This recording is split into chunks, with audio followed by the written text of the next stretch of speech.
the vision that the whole Africa is celebrating. You have your own, but you think that locally you need to support us. Ever since, we have African Hall that is now an African village. Thank you very much, Afrexim, for supporting us. The AFCTA has shown that that little seed you planted about 8 years ago have made export, trade within Africa borderless, no border again.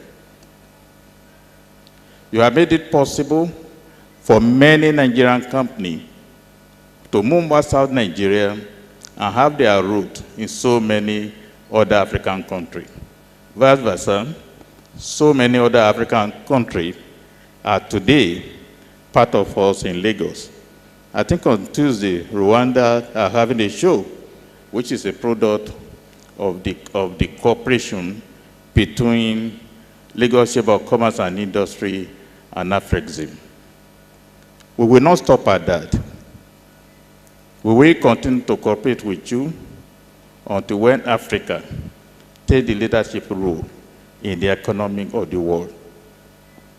Because we believe one of the major problems we were having is the payment system. The payment system that Afrexim has done for us across the border now is a thing that gave us, because initially when people come here, they say they sell in Naira. How do I turn it to cedis? Thank you very much, Afrexim, for solving that problem for us. I know Afrexim will always have new things to tell us. Better way to do business within Africa. Better way to grow our business. I know I don't have the answer. They have all the answer. So that I will leave the microphone so that you, so that all of us here today can learn more on how to conquer our environment, how to conquer the world, and how to make Africa better. Thank you very much.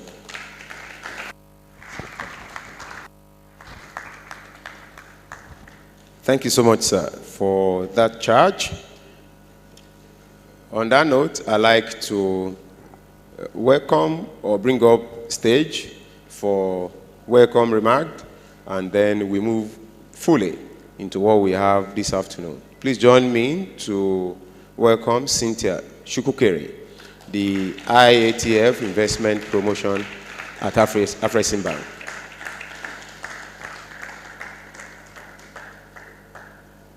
Thank you.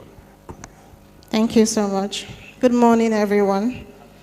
Good afternoon. Sorry.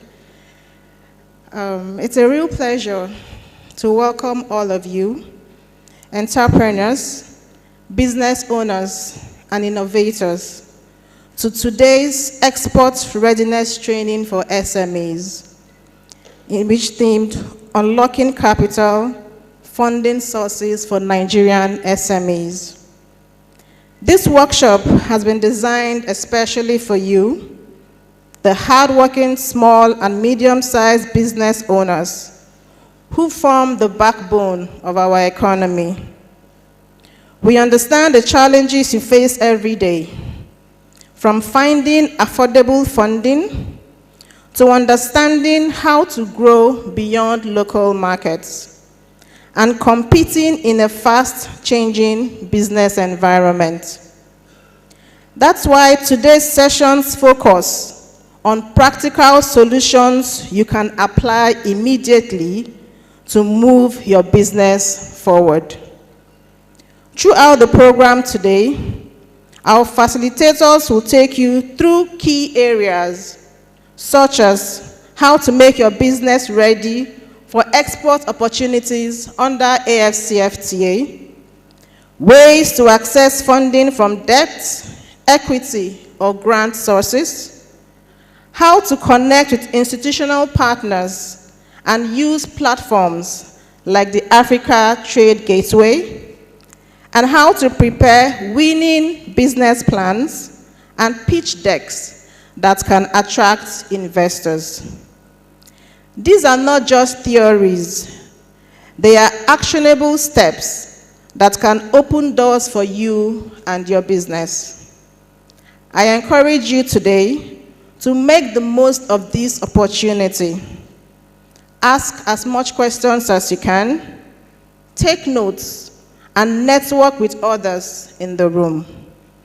Every idea shared today could be the seed of a business breakthrough tomorrow. We look forward to an exciting and engaging session filled with learning, sharing, and new opportunities. Be attentive, be curious, and most importantly, be ready to grow your business. Remember, the more you put in, the more you take away. Once again, welcome to the workshop, and thank you for being part of Afrexim Bank's journey to empowering African SMEs. Thank you.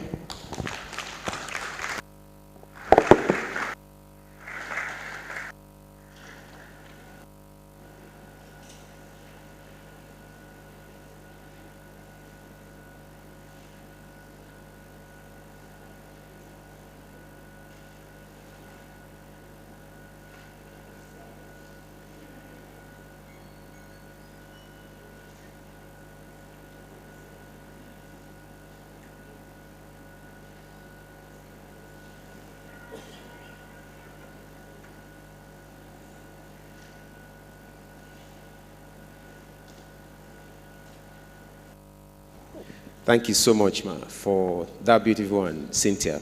So we'll take the first one straight, enabling Nigerian SMEs participate in the cross-border trade. This session is to be facilitated by a brother and friend, Odi Akanoba. Please, let's put hands together for him, please. Let's clap for him. Yes. You know, this session demands that my brother pull off his suit. It's going to be a very practical session. Yes. Yes. I'm sure I can go home with the suit. I mean, you have dropped it for me. Thank you, sir. Cynthia will look after it for me after that powerful set of opening remarks. Good afternoon, everybody. How are we feeling? I know it's a Sunday afternoon. My guess is that there's other places that we could be, but we're here, which is testament to the commitment that SMEs in Lagos State have always demonstrated. I've been working with SMEs in Lagos State for a while now. A few weeks ago, we actually worked with the state's Ministry of Trade, and we trained 253 SMEs, 20 of which were taken to Algiers for IATF 2025. So I know the energy that emanates from SMEs in this state, which is why when the opportunity came to facilitate this session, I very quickly jumped at it. Is somebody going to help me with the slide? Perfect. Is there a clicker?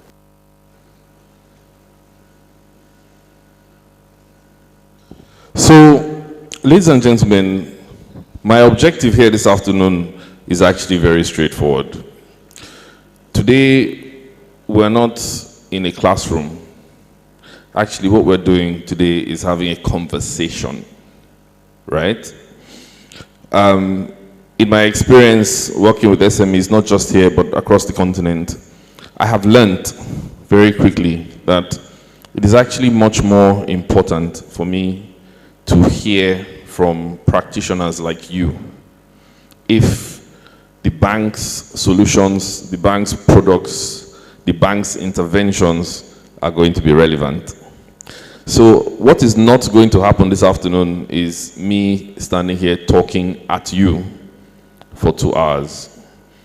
What will happen is we are going to exchange information. This is as much learning for me as it is for you. My job is to collect as much insights as possible from people like yourself so that when I get back to my office in Cairo, I can speak with conviction that our solutions, our interventions are relevant and fit for purpose. Any questions before we dive in? Yeah? Otherwise, let's go straight into it. So, I'm going to kick off by stating some very obvious things I know that you already know. Essentially, that SMEs in Africa, in Nigeria, in Lagos State, are at the heartland of economic development. You guys are the reason why the economy stands and holds together. You are the lifeblood of the economy. In this country, 96% of businesses in Nigeria are small businesses, right? 84% of the jobs that are created in this country are by you. They're not by Shell or by Exxon or by MTN. They're by you. That's testament to how important you are. You contribute about half of the country's GDP. And there are no less than something like 40 million SMEs in Nigeria. So by all accounts, by all measures, you guys are the single most important economic driver. You knew that. So my microphone seems a bit, yeah. But you all knew that. I'm not saying anything new. I'm sure you know this. The question then becomes, given that we all know how important you are, why is it that you all still face so many barriers to growth, expansion, and ultimately to trade? Why? If we all know and acknowledge the critical importance of SMEs, then why don't you get the support that you need? Actually, before I go to that slide, I'm going to ask the question. Does anybody want to give me a view on the barriers that you as SMEs have to trade and to growth and expansion? What is stopping you from growing your business? What is stopping you from taking your business to the next level? Who wants to start? Is there a roving mic?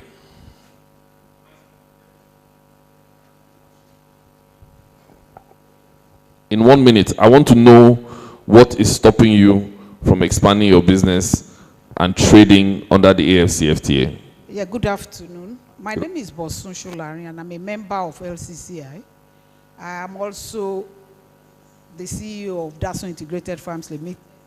We produce herbal teas. However, your work to do justice to that, because there are a lot of issues that will not make SMEs scale up. But let me first talk about, in this country, there are regulatory issues. The regulators, they are rather hostile and not friendly, and that is a serious problem. Finance will be third for me, but then staffing, it's also common to everybody, not even just in Nigeria. And once you keep having those problems, you can't work alone. Then let me now come to funding. Without funding, nobody can scale up, because there's a little to which you can move yourself up to. But for you to really expand and grow, you need other people's funds. So funding, skills, the policy environment. What was the fourth thing? No, I said regulatory one. So the regulatory environment, policies, yeah? Two, staffing. When you say staffing, I presume you are talking about the quality of staff. So skills. Okay, skills. Yeah.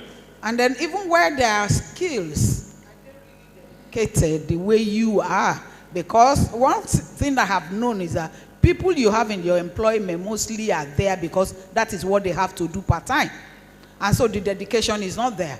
Okay. Because the moment they see another one, the next minute they are gone, and that happens everywhere. Okay. Thank you. So thank you. Regulatory environment, skills, and funding are three things that have been highlighted. Does anybody want to add to that?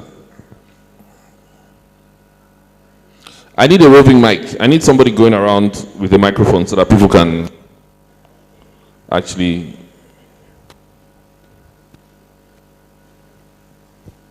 My name is Akim Damilola Keuliri.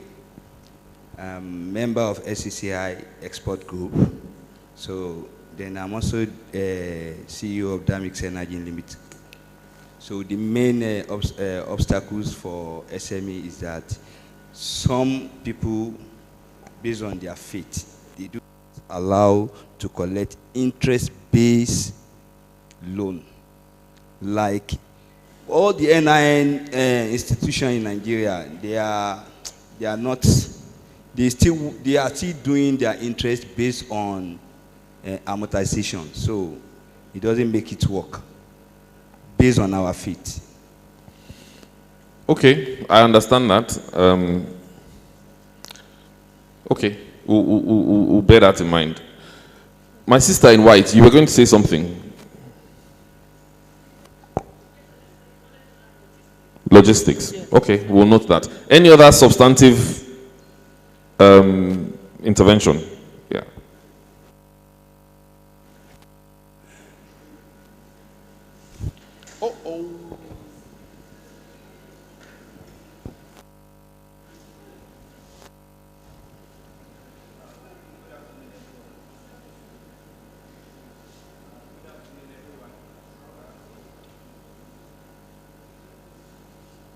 Good afternoon, everyone.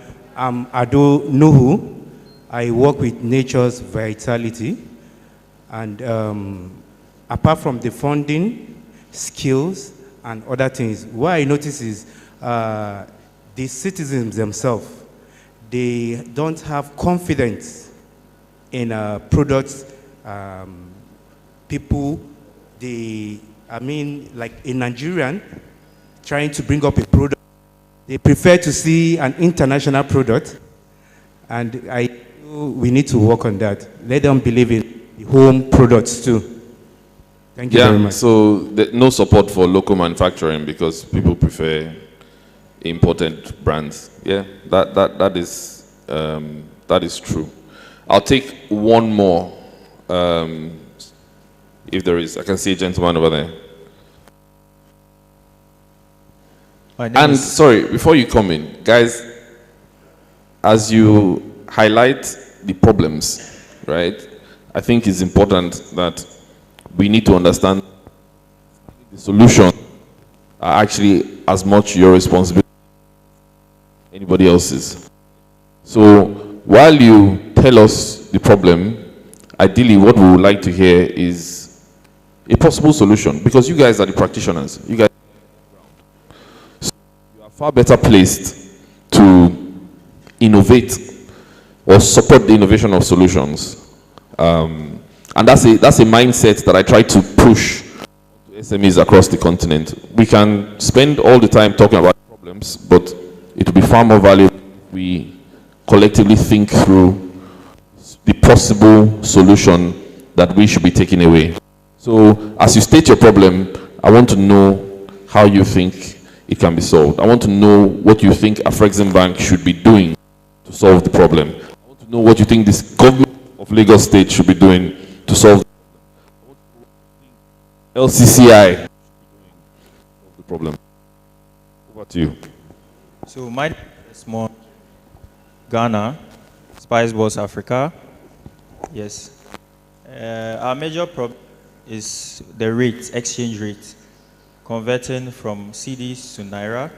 If there's any way you can regulate that, I think it will best help us. If not, there might be issues, Africa.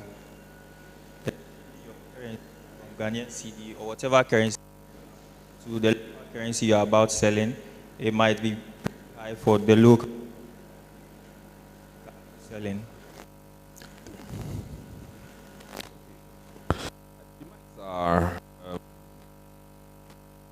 Yeah, that's the word.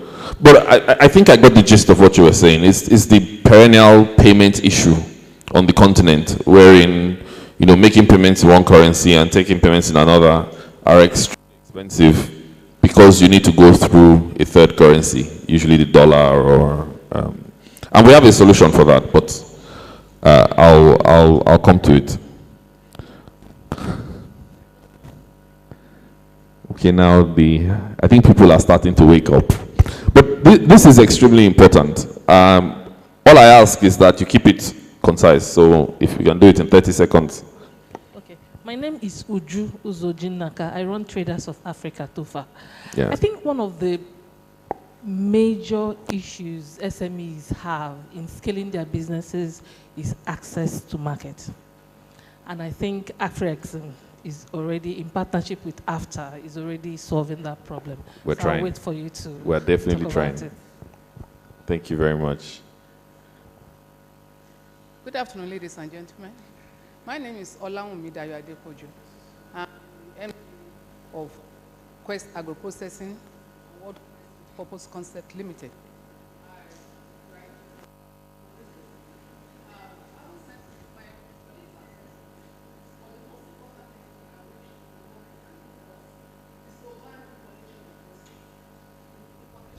Can we give her a mic that works, please?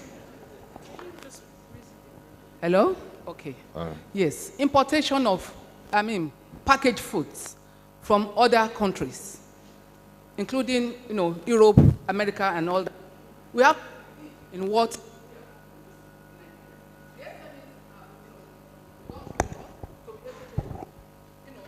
Bring their product to standard certification.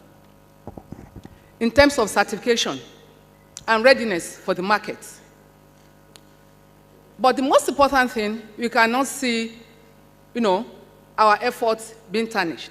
We welcome the AFTA and all others, but in whatever way government can put in place some policies that our products, product made in Nigeria by Nigerian manufacturers, by SME, have more, support in whatever form to help us to access the market, Nigerian market first, because I believe we have to take hold of Nigerian market first before all other markets. Access to market, and when we have some other countries bringing in products that are more, that have government support in their country to override and take advantage of what we don't have in terms of government support, I don't think it works well for us. I recall the last time we went to Togo. During the exhibition, some of us took time to go into the market, assessing supermarkets and other markets to expose our products, market it to them.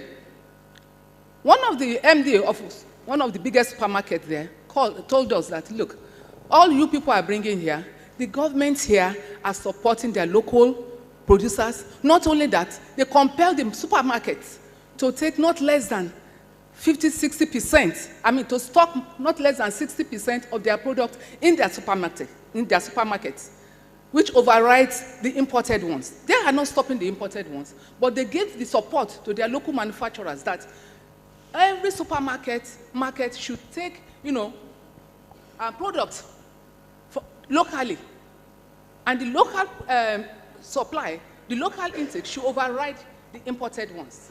Thank you. Thank you very much for that. Thank you. Please put your hands together. Look, the point you make, madam, is a very strong point. It's a policy point, and there's no doubt that there are many countries in the world, including the one I live in, by the way, Egypt, where there are concessions for local manufacturers, and they make it very difficult and very expensive to import anything, especially consumer goods. It does work in some places. There's pros and cons, but it's a policy issue. It's a government policy issue, and my feeling is that if practitioners like yourself are represented in the policy tables that matter, and you're able to air your views and your experience with the same kind of energy and passion that you just did, somebody will listen. And our job as a Afrexim Bank is to make sure that you, in those policy tables, leveraging our own position as a broad-based partnership 50 African countries. Based on our partnership with the AFCFTA, the African Union, and other policy organizations, our thrust is to make sure that your voice is heard so that they can prevail on the national governments to make the necessary policy changes. But I think it's very powerful. Thank you very much for that.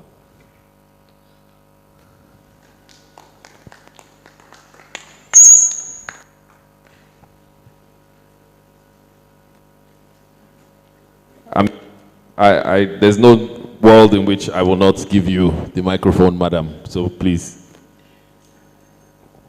Thank you very much. It's nice to see the next generation of teachers. I was a pioneer in this area. Over 30 years ago, I started promoting products made in Nigeria across the board and put accent on value addition. What this lady said was powerful because she had the opportunity to go to Togo and she made the best of that opportunity. What I'd like Afrexim to do more of is making it possible for more practitioners to actually go and do what she was able to do. Because this is what I did when I started out. That's the only way you can really assess your product in terms of competitiveness and even find out a lot of things like color preferences and so on. There are countries where you don't put red on your packaging. Red has a negative connotation. But it's only when you actually go to those countries. Secondly, we are surrounded by Francophone countries in Nigeria. And the Francophone countries are in the majority in ECOWAS. Excuse me.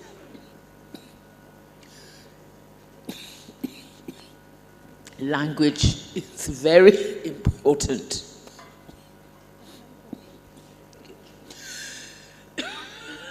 Sorry.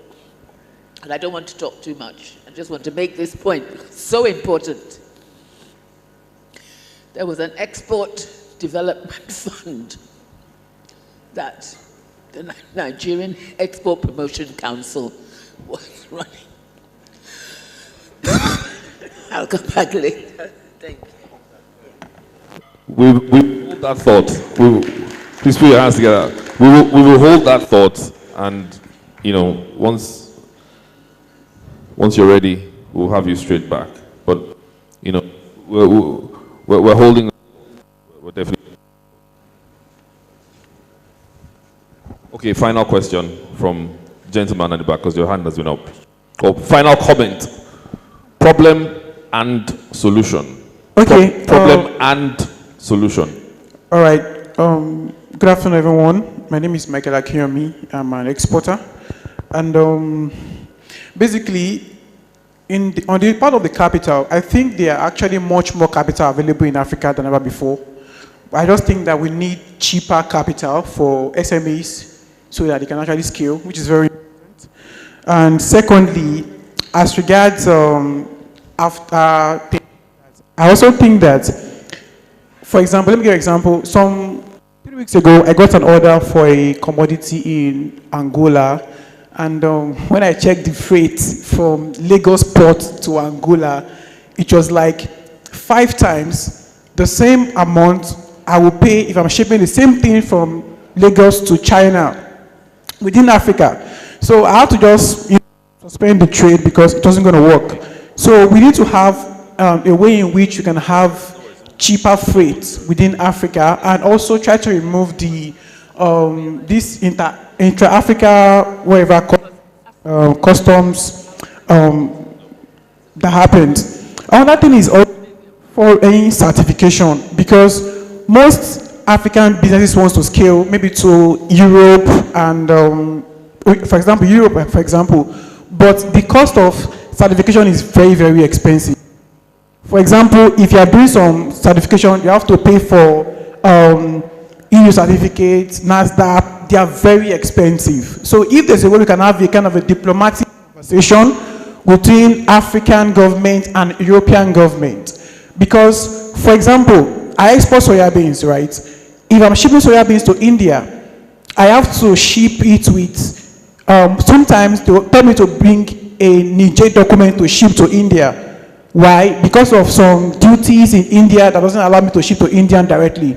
If you are a trader, if our government knows this, they should be able to have a kind of a diplomatic conversation with India on how we can erase these things. So also with, for example, if you are shipping oil seeds to China, for example, you have to have GSCC. They are very expensive to get. So we need to have those conversations. And lastly, at the farm gate, right, for agro products now, I don't know about other ones, agro products now, we need to have a universal form of measurement in Nigeria. You are going to buy something from the market, you are buying in moodus, you are buying in basin, you are buying in bags. It doesn't make sense. Let's have a kind of a national conversion that if you are buying anything from any village market, it should be sold in kilos. If it's not kilos, don't sell, right? So we can have proper grading, and also the farmers won't be cheated, and also the buyers won't be cheated. That's my contribution. Thank you so much. Thank you very much. I think we also want to say in harmonization of standards. But look, it's all been very enriching.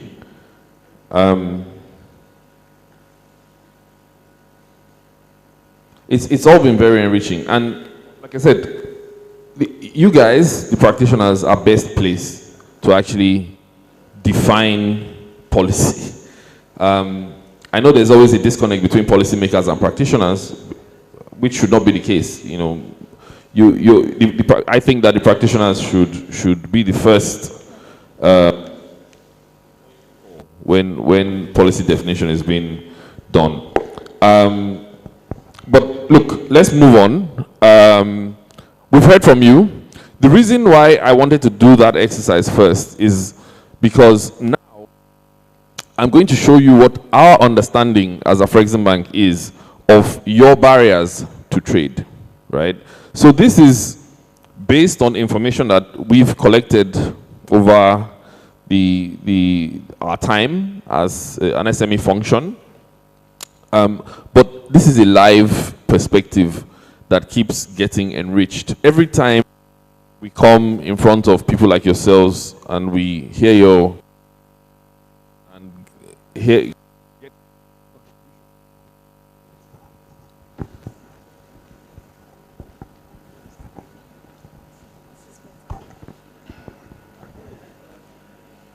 every time we get the opportunity to collect insights from people like you, we enhance this. But in the current state, these are the things that we think are the issues, right?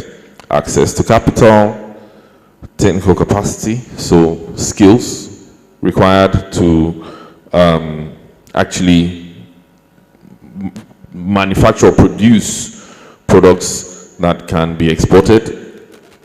There's a KYC issue. There's just a basic lack of trust between small businesses in one jurisdiction or in one area versus the other. There's lack of trade information. I think it was highlighted not long ago that in Nigeria, for example, we're surrounded by Francophone countries. So the language barrier, a lot of the time, means that we tend not to know what is available next door. You'll be surprised at how many people leave Nigeria and go to a whole new continent to source materials that are available in the Republic of Benin or in Togo or in Cameroon, simply because they don't know, right? So there's a trade information gap. Then there's the policy bottlenecks, intellectual property issues, high taxes, the regulatory environment, standards, harmonizations, stuff that I think has been touched on by you. So in a sense, I'm relieved that our perspective of the issues is somewhat similar to yours, right? I think that the vast majority of the issues that have been raised are already captured. So that means, you know, we're doing okay. But there's some important things that have been mentioned today, which of course we will factor in as we enhance this, this perspective going forward. The other critical thing to mention, why this is important, and why it's important that you feed into this, is because this is the basis for the strategy that we then implement, right? So our interventions are basically in response to the problems that we see as we understand them. This is why it's so important for us and you to have the same understanding of the issues, because it all flows through.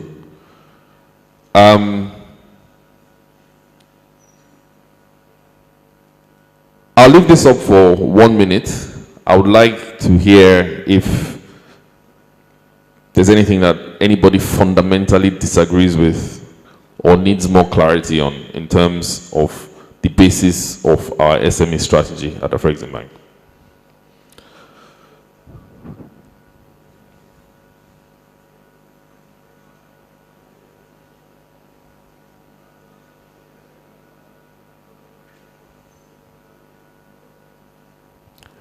By the way, no hands is good news for me. So, sorry?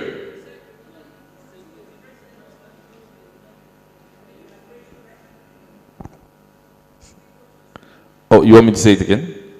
No, I said I'm happy that nobody is challenging the slides.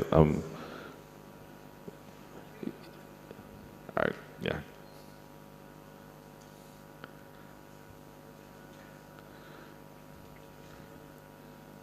Okay, fantastic. So on the basis of that, we have a 4-pillar strategy. The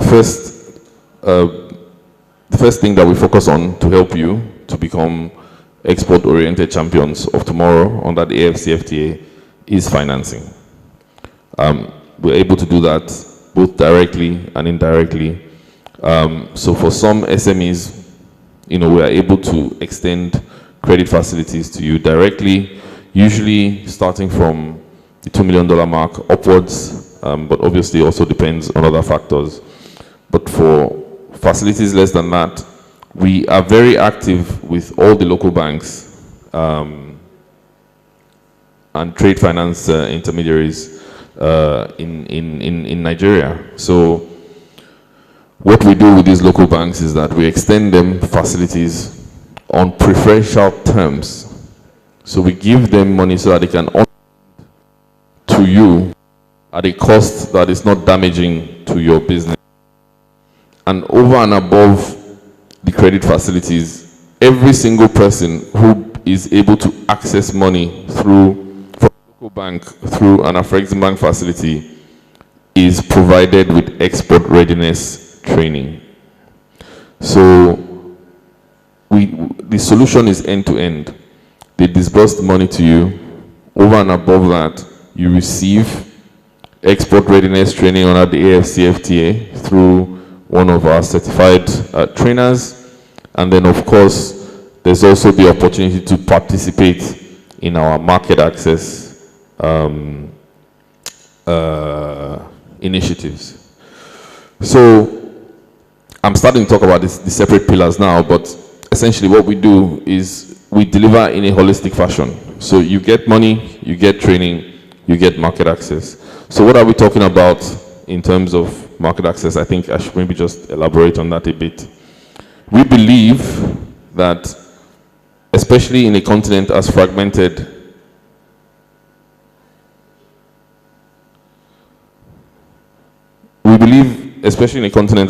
as Africa, it is critical that you are given exposure to new markets so that you can meet new suppliers, so that you can become suppliers to people in other markets, so that you can meet new buyers, and so on and so forth.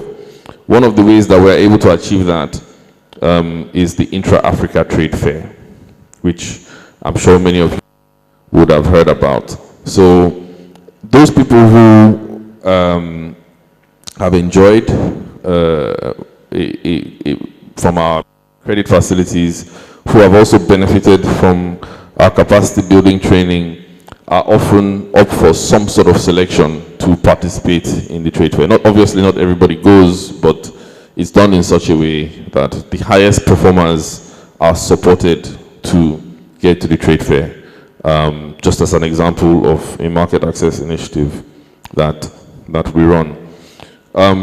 We also leverage the Africa Trade Gateway, our digital architecture, to do this, but I will come to that.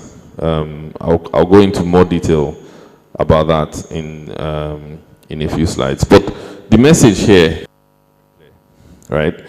We don't just want to give you money. I know we're a bank, but we are very clear that it's not just about money for SMEs and for exporters.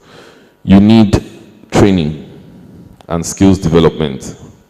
You need access to market. Somebody already said that, right?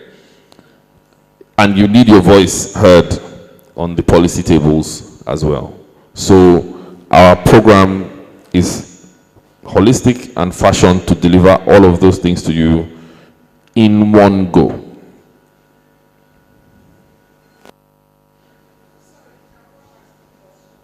Absolutely. We have a roving mic. No, she needs a mic.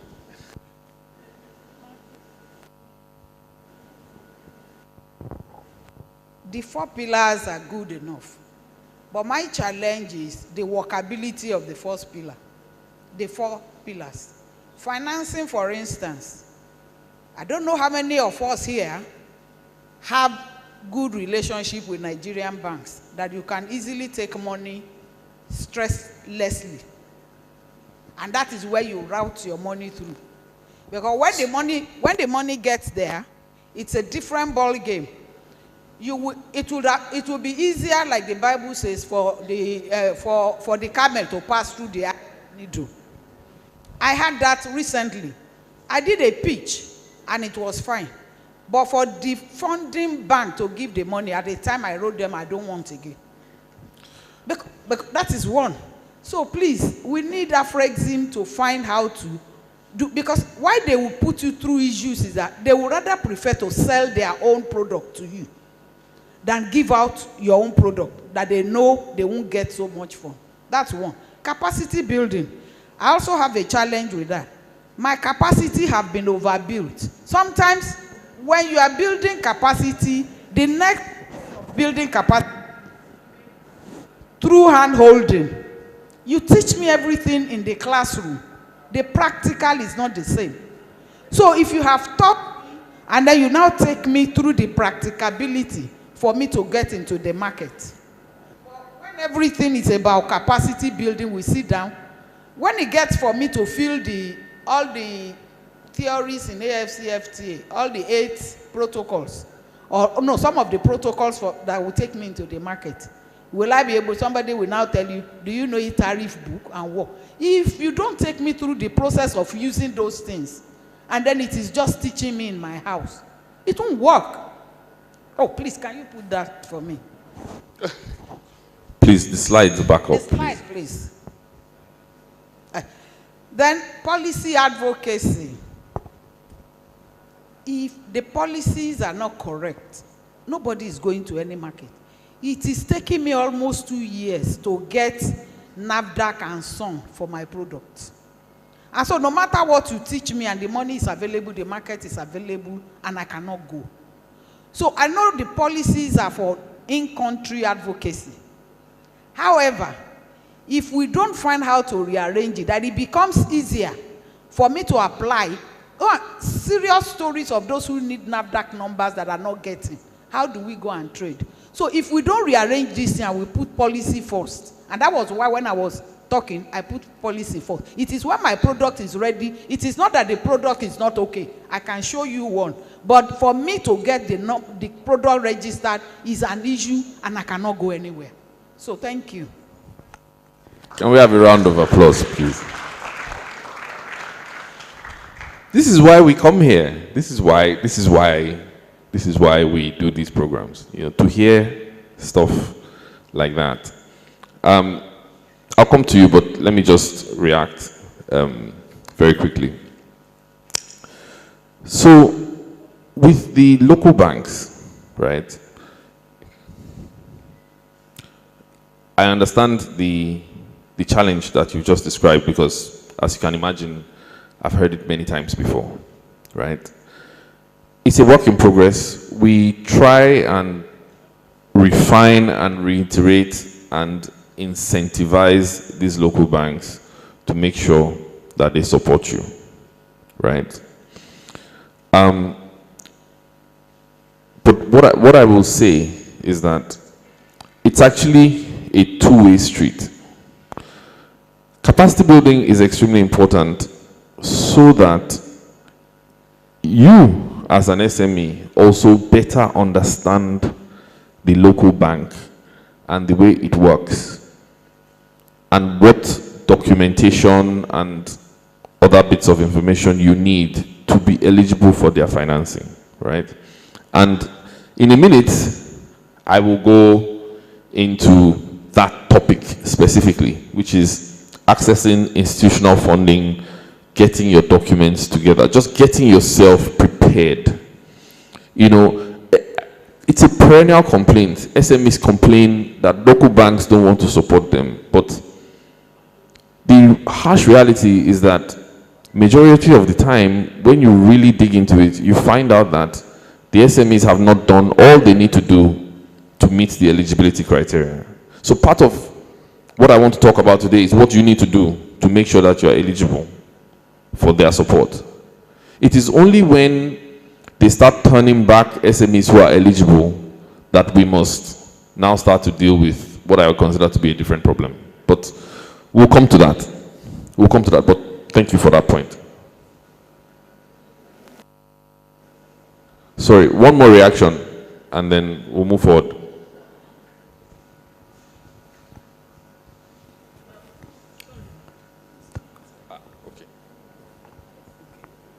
Thank you. I want to go straight to the point.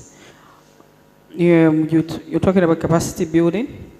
Let me just say, I don't want to repeat on what she already said, but I want to pick on African Trade Gateway.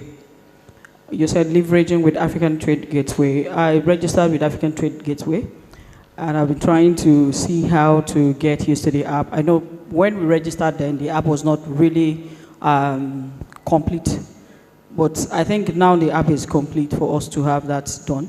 But up till now, we don't have, we don't really understand the app and how it's really going to sell for us, because we're trying to register our product, put up our product, but up to now, I don't know how that app is really functioning. I've not seen its use.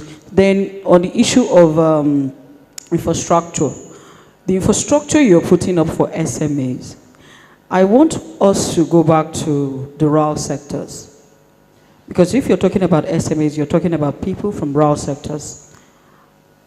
Let me say I have a group which I trained and try to bring more impact on SMEs' knowledge on how to do exporting, because I export.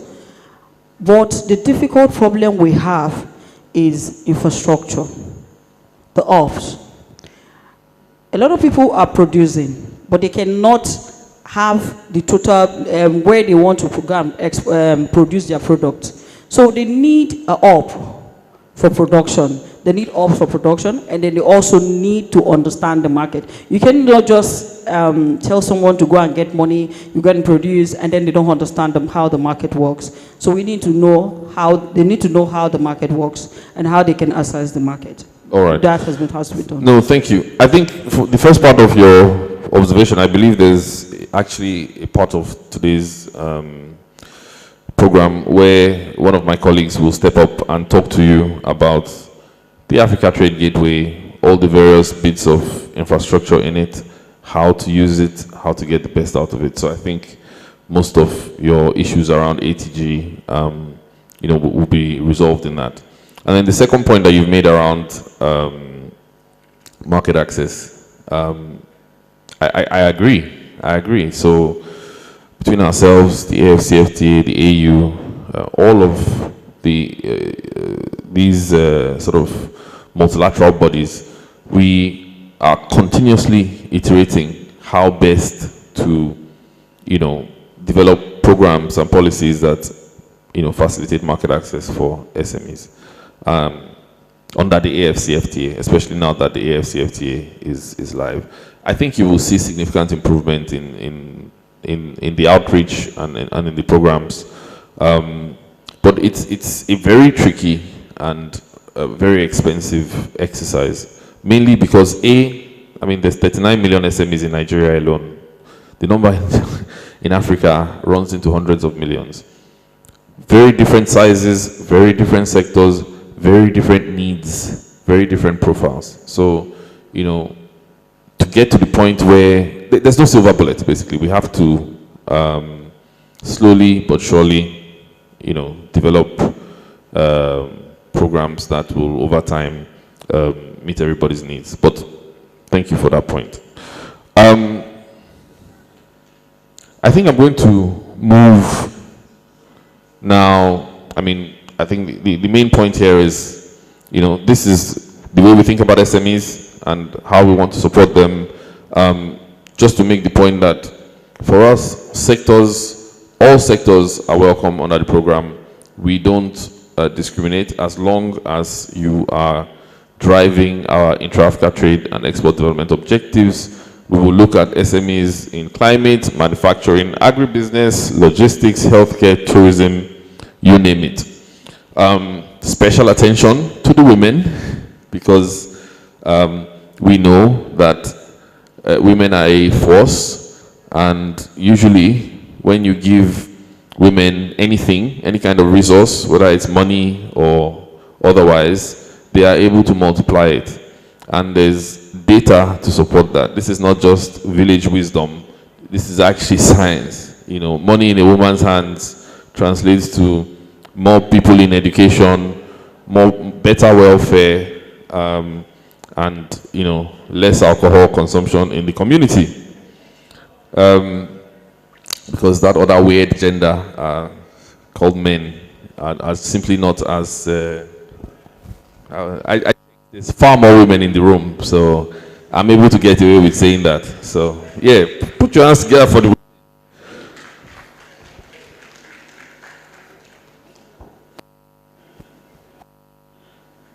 Now, I want to switch gears a little bit, right?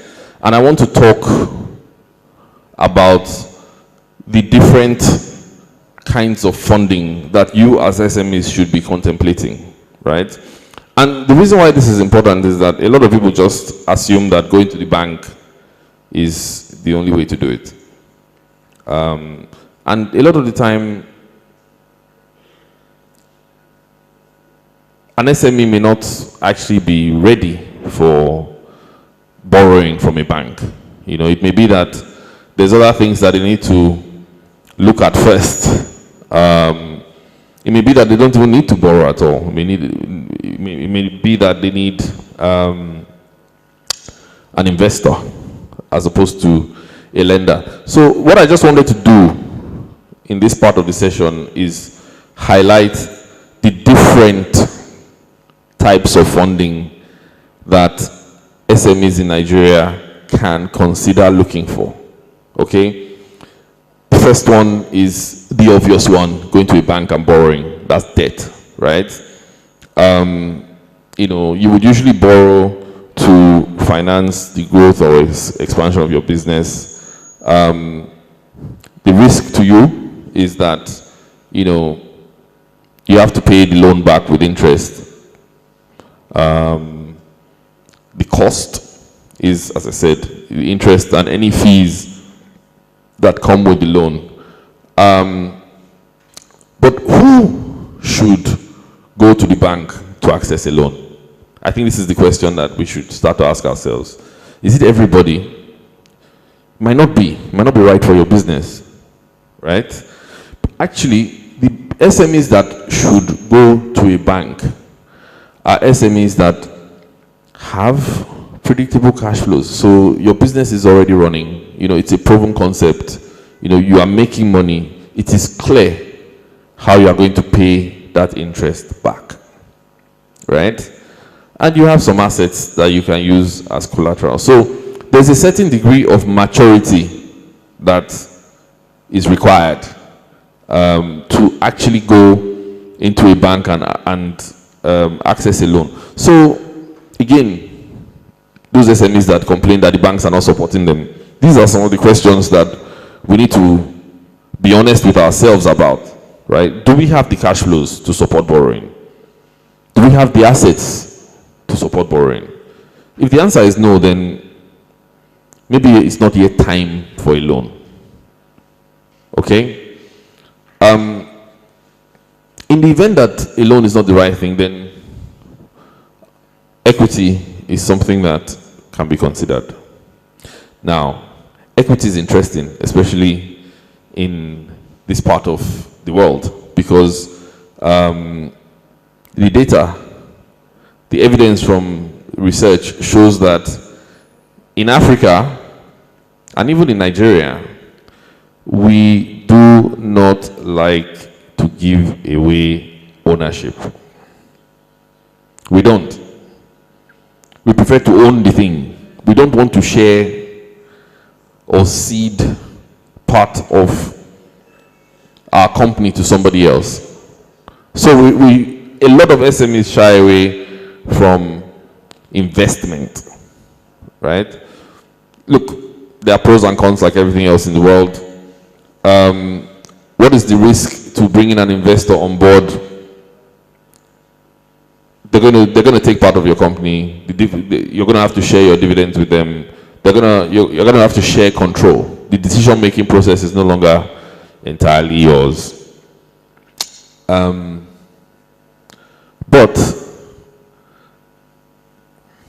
there's a school of thought that says I'd rather have 50% of 1 million than 100% of 0.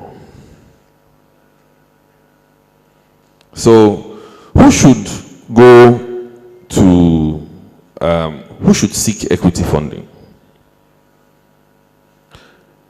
Equity funding, I think, is suitable for businesses that have the prospect of very rapid growth. So those who are going to scale. So if I'm worth $1 million today and I'm able to raise 20% of that, 200,000, because I know that that 200,000 is going to help me to get to 10 million in 18 months or 2 years, then it makes perfect sense. So that's an example of who should be looking at equity. But for SMEs who are not necessarily scaling overnight, right, there's also another group or another type of equity which you just simply raise from, you know, your friends and your family, right? So rather than going to the bank, you know, friends, family are also usually a good starting point to raise the first bit of capital for your business, you know, because, you know, they are not, they know you in a way that the bank doesn't. They don't need collateral because they know where you live. They know how to get to you if required. So it is usually a sensible place to start. You know, raise money from people that know you before you start going to institutional investors. Sorry, my friends at the back, are you with us? Otherwise, can we keep it down, please?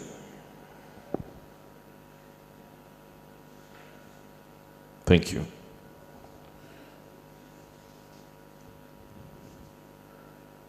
Any questions on debt and equity? Any questions, comments on lending or borrowing, not lending, borrowing versus investment?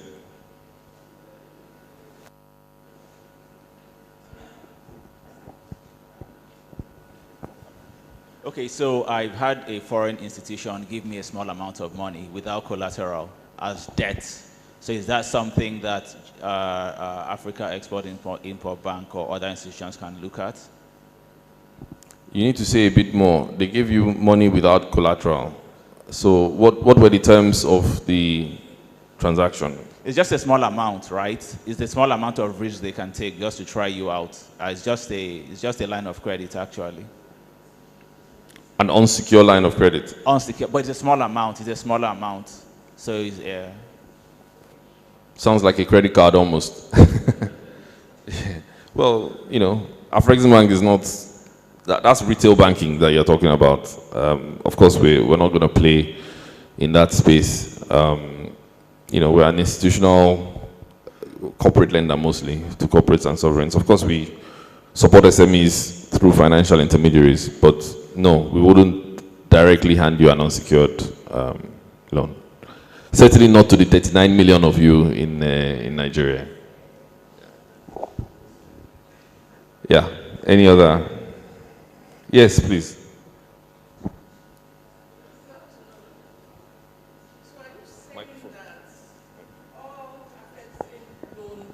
Has to be secured. Is that what you're saying? I think most bank loans are secured, yes. No, you have some bank that it depends on the amount of money that you want to borrow. They do borrow you on maybe on your past record. You know, maybe you have borrowed before and you have paid. And then they look at it, look at your account and look at how long you have banked with them. And they do actually loan you money. Based on your... Yeah, without collateral. Depends on the value, value. And then secondly, hello, sir. Are you please go ahead. Yeah, secondly, what's the rates of your borrowing, even though you're borrowing through the bank? Because the commercial banks are very expensive at the moment. So if you're going to help the SMEs, you wouldn't expect us to pay the same rate that the commercial banks are charging. So I'd like to know what you have put in place to assist us. Thank you. Thank you very much. I think it's a great question. So I think the first point I'll make around SMEs, or the SMEs that we target, is we want to support SMEs that are export-oriented, already proven businesses, right, with established cash flows and existing assets, right? So the SMEs that we focus on are a bit more mature than those who, yeah. So that's why our target constituency is export-oriented SMEs. There's no reason for lending to an export-oriented SME to be unsecured because they should have cash flow and they should have assets. And we usually focus on businesses that have been profitable for the last 3 years as well. So once again, yeah.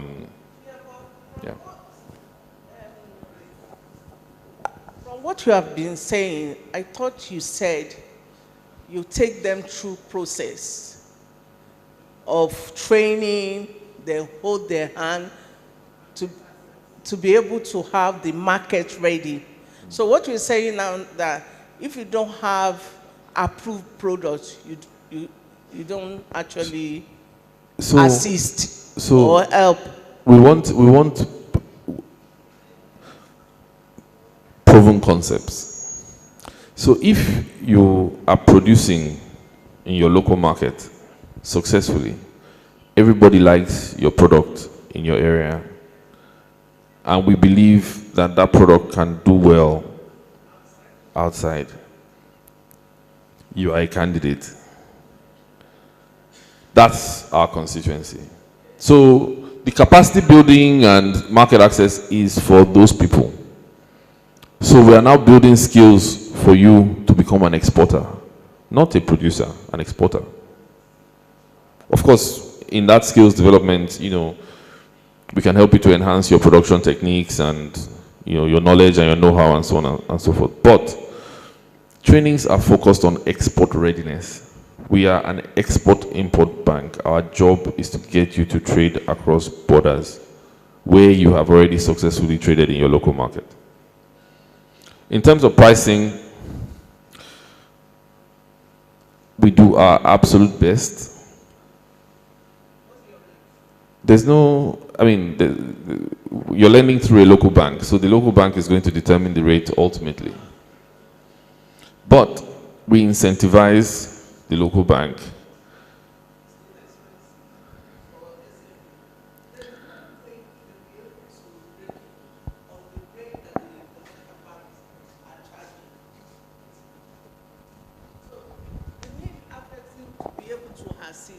and reduce the interest rate.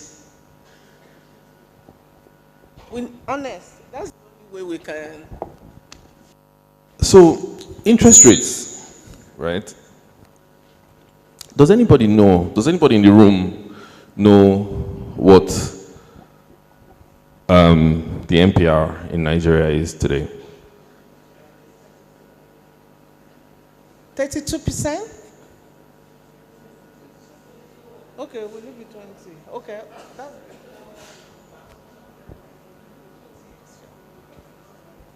Anybody in the room know what the risk-free rate in Nigeria is today? Essentially what you would get if you bought a government bond. MPR.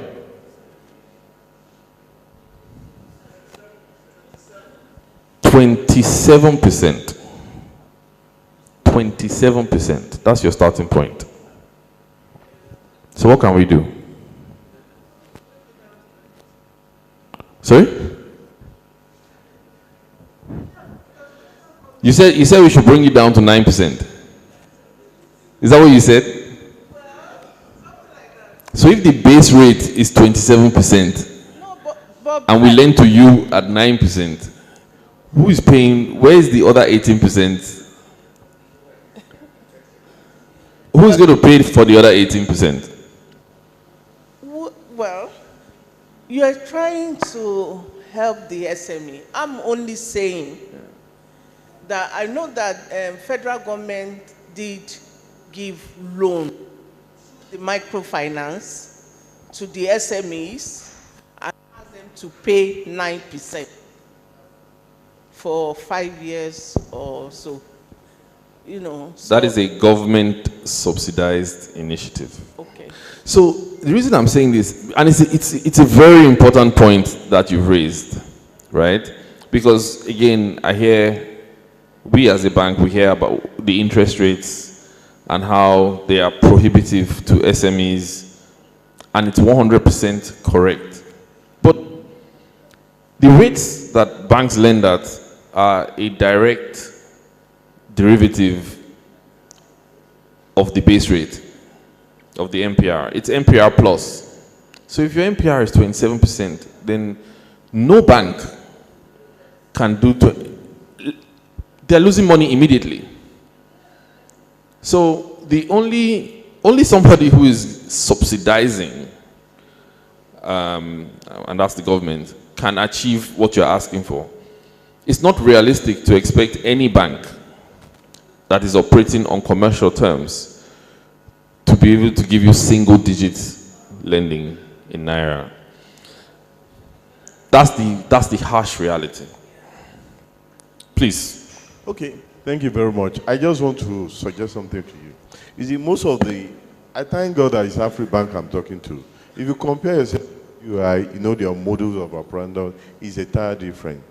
They are single digit, just to call them. They are like BOI single and facilitated by government, why you? But I want to suggest something to you which will make it more easier for both your borrower as well as your operation. They call EOS, Entrepreneur Operating System. You notice that most of the people you are focusing on and the kind of thing you are expecting track record that you can rely on to be able to finance, but who is as an entrepreneur that have a right operating system cannot have what it takes to even enter your system. And if you want to direct people for export, the building capacity first is you must have an existing entrepreneur that is running, operating, before they can fuse it in. Is there any way Afrexim Banks is looking at developing capacity from the grass to be able to allow people to see your opportunity and be able to roll out and see the future? Because if you look at the class of people you are expecting, it's people who are operating, who can enhance the loan and be able to give you the return in front of. But if there is a room for SOS where you can develop EOS for the right entrepreneur, this will add more value and you to be more focused as well as the beneficial from the expected lenders. Thank you. So if I understood that properly, essentially what you're saying is we need to go a bit further down. Yes, and create system. Create system. If there is no right entrepreneur operating system, you see, most of the problem we are having, and most of our people, you will tell them that they have food to eat, but you have a standard, a benchmark, and people are not accurately aware of how do you want to deduct your benchmark. But when you write entrepreneur operating system that can work, it will be able to be easier for both. So thank you. Please, she's next. Thank you very much. There's a place, there's absolutely a place for that kind of intervention, no question, right?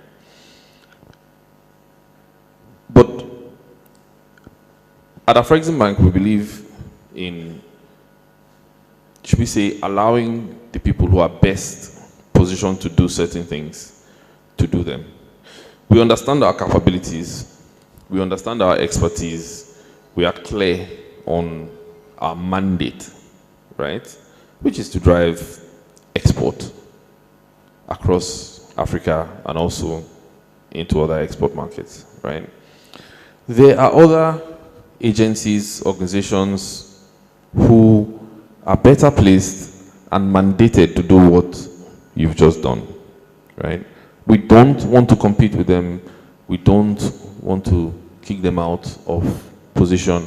We want people to focus on their core competence. They are better at doing that kind of thing than we are. How many countries can Afrexim Bank go into on a practical basis to go and start to incubate SMEs from the ground? It's not even practical. However, if there are people who are doing it and doing it well, who can funnel their best graduates into our export-oriented programs, we will partner with them immediately. I hope that makes some kind of sense. Please. Thank you. All along, I have wanted to, when you're talking about capacity building, we need Afrexim to look at training of trainers very seriously. Are you doing that now? And to what extent? I say this with all humility, because having been a pioneer in that business, a lot of people came in and started training. But not all of them were properly trained themselves. And a trainer is never fully trained. You have to be retrained, you have to reinvent yourself, you know. But the tendency here is, especially with export, I can do that. It's like, it's a way of making money. I know ITC has programs. Are you linked with them on this? We've done so much.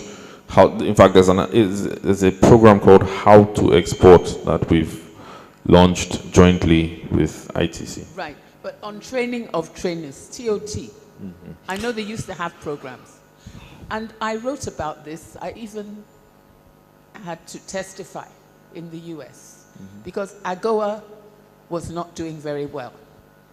And so there was a forum and blah, blah, blah.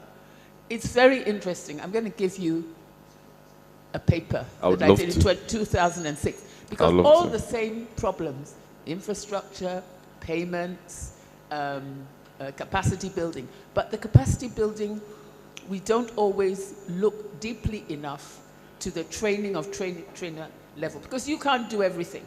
Secondly, Nexim has programs which I believe might be more tailored to suit some of the SMEs, Nigerian SMEs, because they are able to subsidize.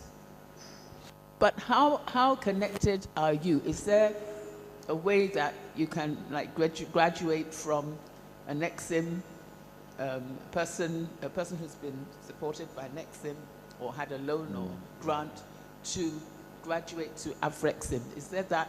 There are partnerships. We can enhance them, but there are linkages and connectivity, not just with Nexim, but the other DFIs, AFDB, and so on and so forth. Yeah, absolutely. Yeah.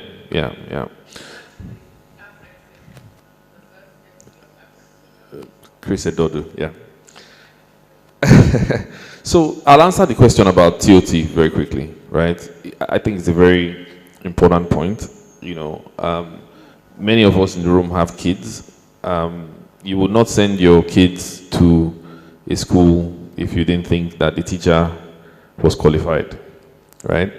On the subject of export readiness training, I think the same principle should apply. I think it should be more tightly regulated, and people should be certified to train on these topics. And I think we will get there as the AFCFTA matures, and more and more people start to trade under it. I think we will get to that point where it becomes viable to monitor trainers, and obviously, yeah.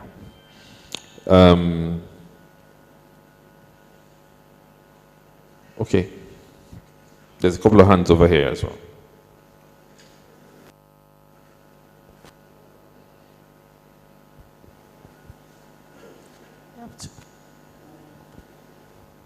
Good afternoon. Afrexim, thank you for all you have been doing. Thank you for all the market expansion that you have been doing, and been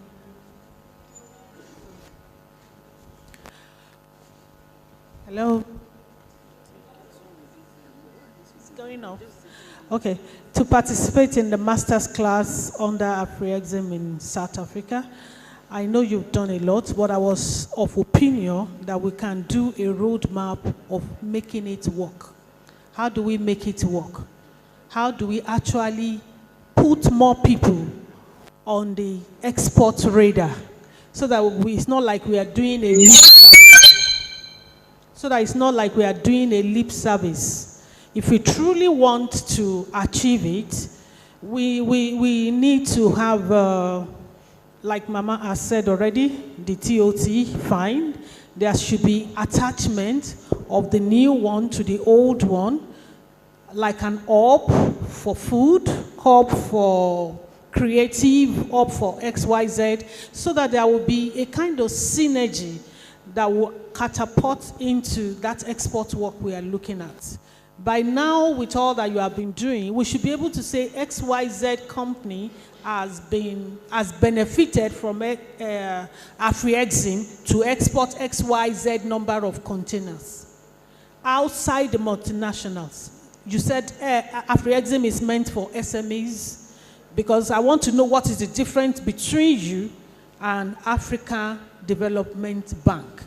If you are not accessible to us, somebody has asked me this afternoon, do you have an office in Lagos?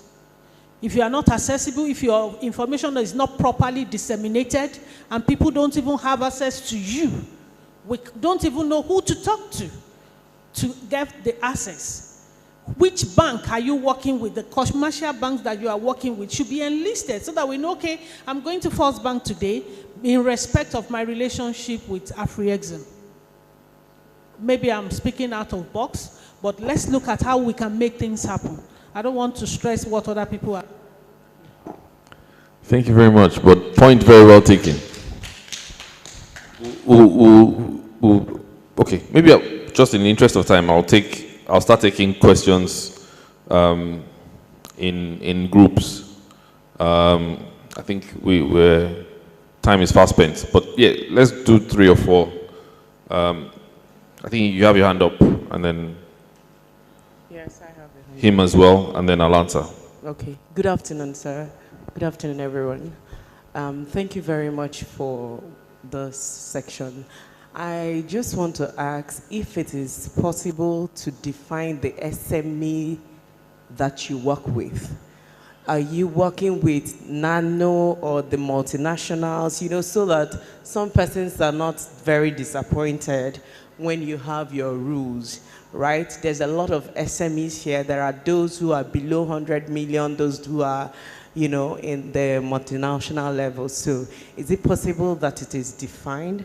Secondly, for those who don't have assets, there are many SMEs who don't have assets, to give as collateral. Do you work with them, or do you have some sort of relief that you give to them? And my third question is on equity. Is there a worth that a company will be before you go into equity investment with them? Do you understand? Thank you. I think the first 2 questions I've already tried to answer previously. Established export-oriented businesses, not nano. Turnover $100,000 is probably around the threshold that we'll start to look at, but we use that as a guideline, knowing fully well that can, as far as export-oriented SMEs are concerned, that figure can vary significantly across 53 African countries and multiple different sectors. But we use that as a rough guideline.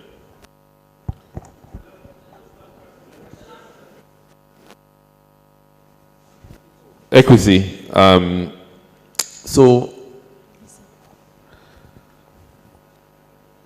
yes. I've put equity here, right, as a tool that you can use to raise money, right? But yes, we do have a venture fund which is going to become active in Q1 of next year, and we are looking at writing investments of as little as $250,000. So that's where we will be starting from. Good afternoon, sir. Good afternoon, sir. My name is Alaji Sak.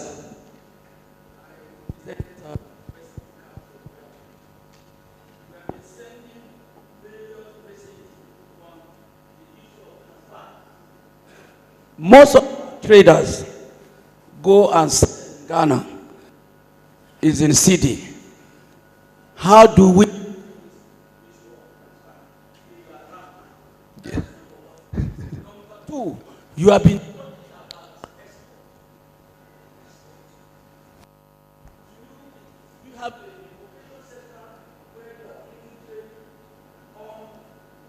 Course. Let me. I'm an expert.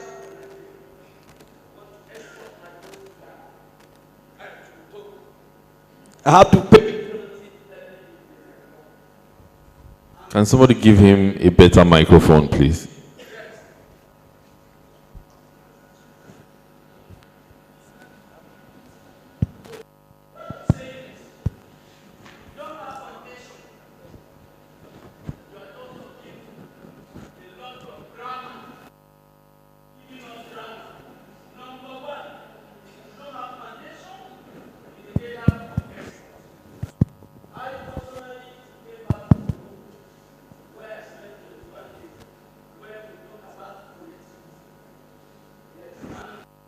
When I'm talking about the moment Pashi to Niger,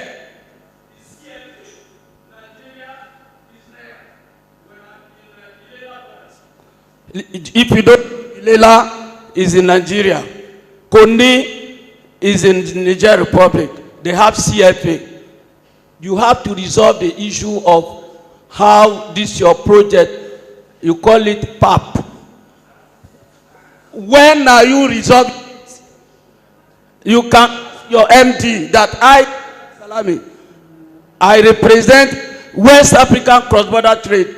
We have several meetings in this issue, no solution. And you are talking about funding. The issue of funding is another areas. What we need, how do you facilitate? If I can sell good in Ghana, my money can come back without going pashi-pashi. This woman here, where are you? Wake up. No, I'm talking about exporting. She's export her product in Ghana, in Togo. Are you taking it through Ururu or you take it through officials? Yes, you are taking it through informal. You are continue talking grammar. You come and make a presentation. This thing. No. What we are looking for, the solution. Let us know. You have been making that meeting. Say, we want to transfer money. I want to do formal export. But not CFA. This is the solution. If I don't speak grammar, would it be better if I spoke vernacular?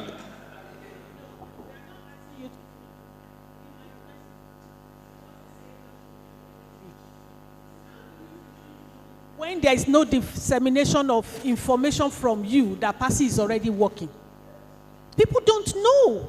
Some of us have for it. I will say it everywhere that EcoBank was doing the same thing in the past. They get us our money across easily. But now that PASI is working, how many of us know that PASI is working? That you can get your money from any of the African country. All you need to do is to download the app, and when you check whether your country is receiving your account in Nigeria and pay you. Until we simplify the system so that when I receive my money, I'm not losing. That's when export will go faster. When you talk about the volume, how many of our people are registering that are leaving Nigeria for other African countries?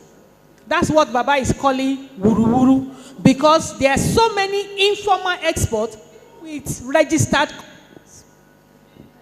businesses. And yet, we need to sit and harmonize ourselves and work it out in a way that people can receive their money back officially. That Nigeria is the owner of those products. And we will be losing money on inflation. We need to simplify things for ourselves. Way of getting information from you regularly. Please, I need a better microphone. People, I want to say my heart, and I want to make it easy for other people. That's why we're here. That's why we're here.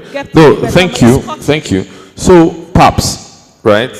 I believe I have a colleague here who is going to talk about the ATG, the Africa Trade Gateway, within which PAPS is situated. So we will elaborate on the current status of PAPS and, when you can expect to be able to utilize it on a day-to-day basis, right?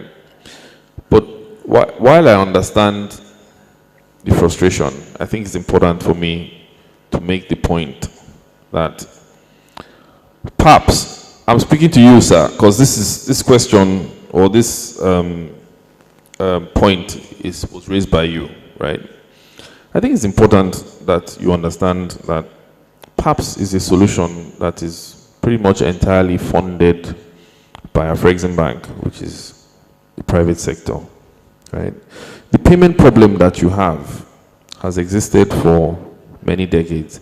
It is a problem that African governments should have solved all along, right? It is a problem that, and also, because Auntie, can I have your attention, please? Because you also raised the point around payments. So I just want to make clear that PAPS is an intervention, it's a private sector intervention by Afrexim Bank to try and solve a problem that really should have been solved by African governments a long time ago. Payment systems in other parts of the world are supported by governments. They don't just leave it. So the point I'm trying to make is that I understand your frustration, but you know, PAPS will be commercialized and made available in due time, and we will communicate that to you when it is ready. But it has to be done on commercial terms, and you know, at a pace that is feasible for us, Afrexim Bank, who have funded this thing by ourselves with almost no support from anybody else. So I think we need some credit in that regard. I don't think nobody's entitled to PAPS. You know, PAPS is an initiative that we funded and we're trying to bring to the continent as an Exim Bank. Yes. So the principal question I have is, why don't banks such as Afrexim Bank publish their lending criteria, right? So why do you have... They're published. We have flyers. There's plenty of information around. So go to the website, our lending criteria is there. Even here in this trade fair, if you go to our booth, there's plenty of different flyers that will give you all the information that you need about our various products. Including the fact that you have to be profitable for 3 years ahead of the... Absolutely. That's good. No. Yeah, Please. No, please give up. Because we need to be able to hear. To the conversation going on. And most of it is not the problem of Afrexim Bank. Most of it is with our policy makers in Nigeria. Has nothing to do with Afrexim Bank. But having said that, you are here to try to solve problems as related to the mandates of Afrexim. And what I want to talk about now is the issue of PAPS.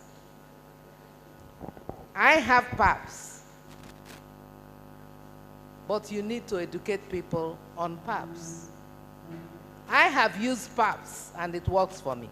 I have a PAPS ATM card in my bag. It has worked for me. Doesn't mean it's working for everybody. But you need to educate the Nigerian banks.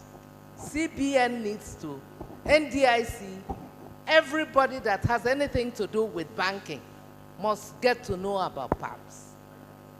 But please, let us allow him to give us this lecture so that he will absolve Afrexim Bank that they have taught us about export readiness. Because this matter also is with Nigerian Export Promotion Council. That is their job, to teach you how to export and how to be ready for export. And it's also your duty to teach yourself how to be export ready. I'm an SME. I get some here, I get some there, but you need to also teach yourself. Thank you very much. Thank you very much. Thank you. And as I said, my colleague will come up stage shortly and take all PAPS and ATG related questions. So let me, in the interest of time, press forward. We've talked about debt, we've talked about equity. I'll talk very quickly about guarantees, which essentially works like an insurance policy for an SME or a borrower, it essentially means that somebody comes in and secures, in the absence of collateral, somebody comes in and, agrees to stand in as a shorty, so to speak. And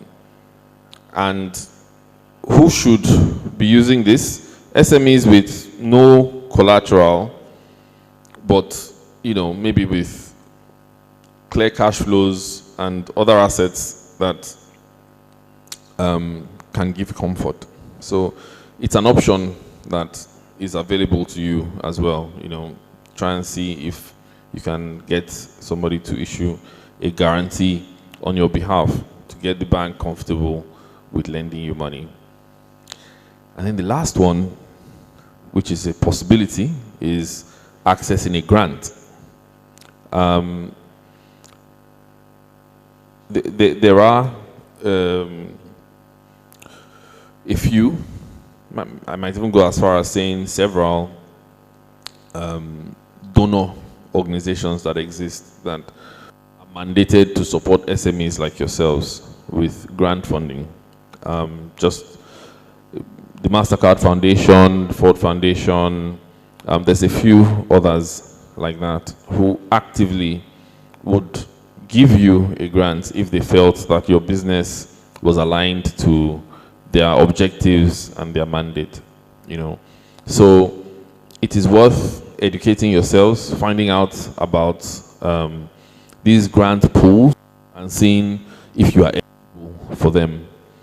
To be honest, as a small business, that's probably a great place to start before you go and try and start raising money from the capital markets, because grants are generally at no cost and no risk.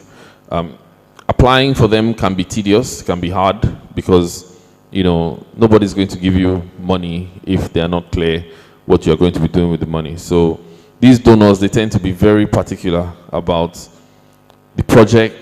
They tend to be very particular about the type of business and so on and so forth. But I encourage you to do the research around the foundations who can extend grants to you, because they exist, they're out there.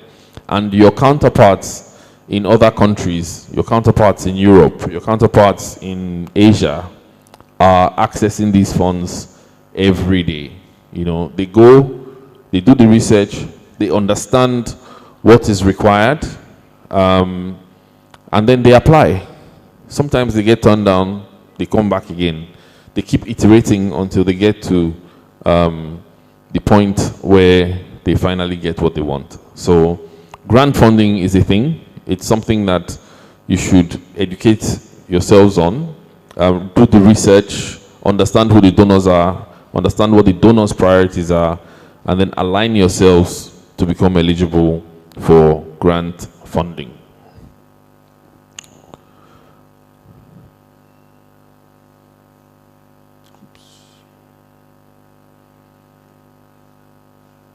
So this just gives you a sense of, I talked about what you can get. I think what I'm trying to highlight here is where you can get these things from. So, your normal debt finance, traditional finance, depending on the size of your business and the size of the money that you're trying to raise, you may be able to get from a commercial bank, a microfinance institution, or a cooperative. I know the cooperatives work very well in this country in particular, especially in some sectors like agriculture. It may be that,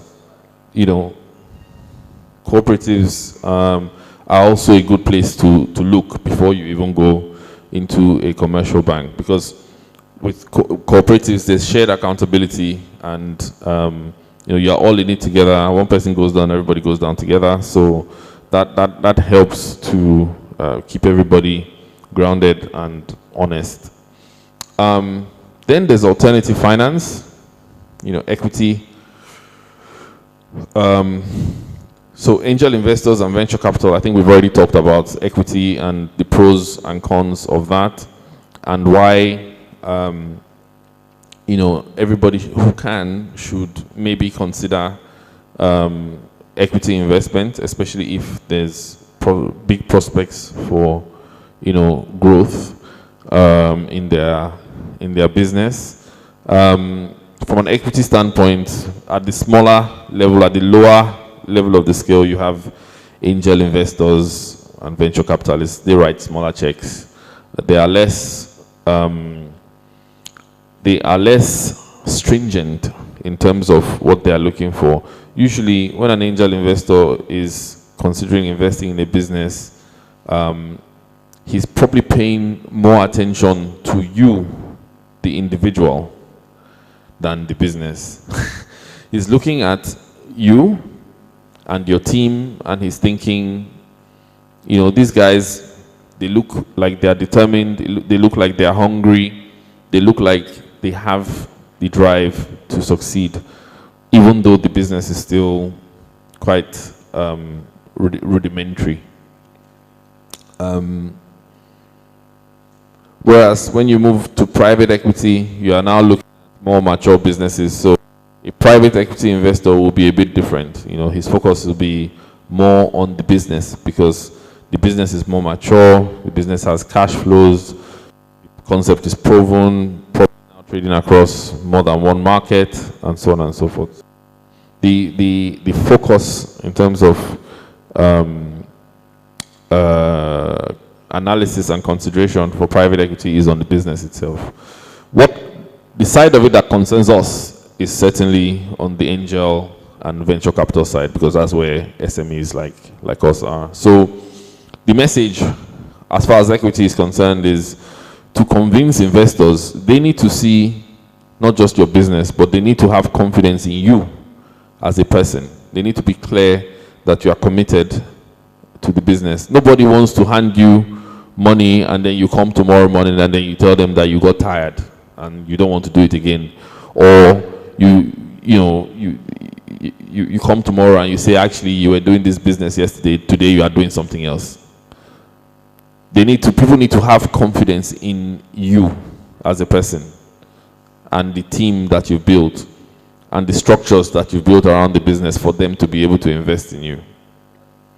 This is the single most important success factor in equity investment, the perception of you. So something to bear in mind. Other types of alternative finance that we see nowadays, things like crowdfunding. People are now able to pool money together on an app and invest or lend. I believe there's very active platforms like that in this country today, where people can pool money together on an app. They see a project that they like in a sector that they like. The project promises a certain kind of return, and then they go.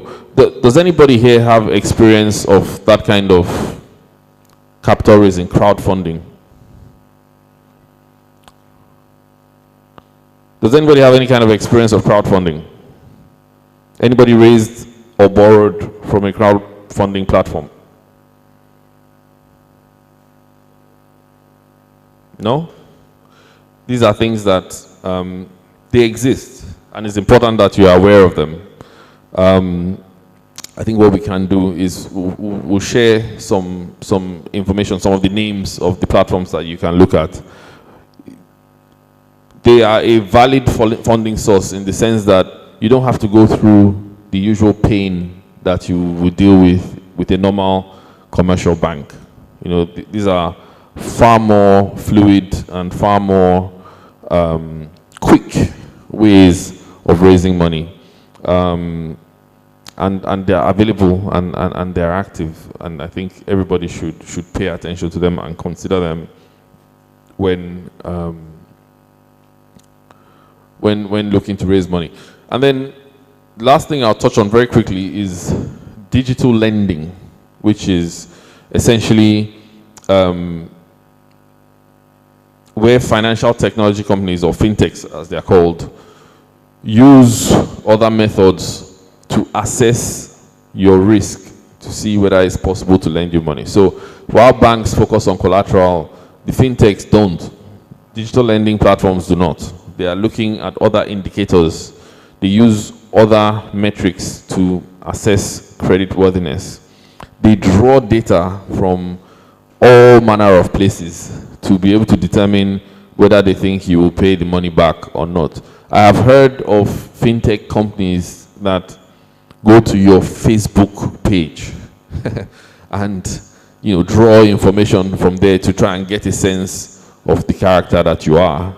Of course, there's other things that they'll consider: your cash flows, the number of times that you are overdrawn, how quickly you pay back your overdrafts and things like that. But they use other predictors. So generally speaking, if you've been running your business well and over a long period of time, and you've also generally been a good citizen, then a digital lending platform will predict that you are likely to pay your loan back. So I encourage you to, also look to the fintechs as well as a source of funding. Anybody ever engaged or borrowed from a fintech? From a fintech? Can you tell us a bit about the experience?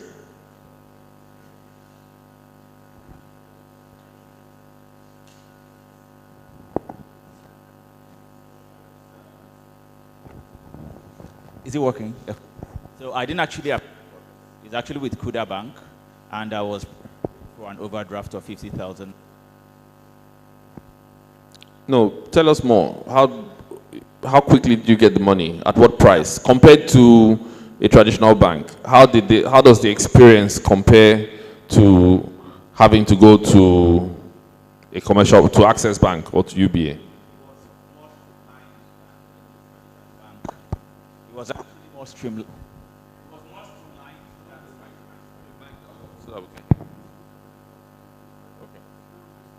So it was actually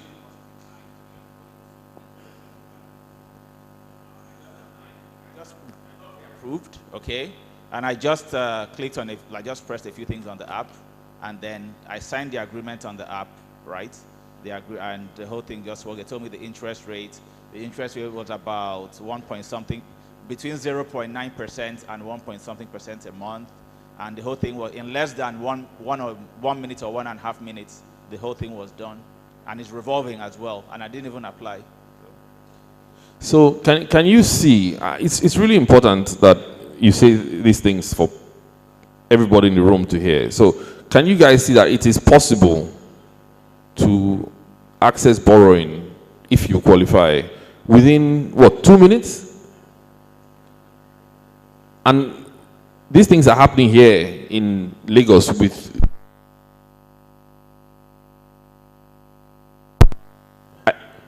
just in terms of people understanding the universe of funding opportunities. I think it's pretty important that, bear in mind that there's the fintechs, bear in mind that there's crowdfunding. Crowdfunding, it's usually run by financial technology companies anyway, but there are digital banks now that can help you to access the overdrafts, working capital facilities that you need very, very quickly.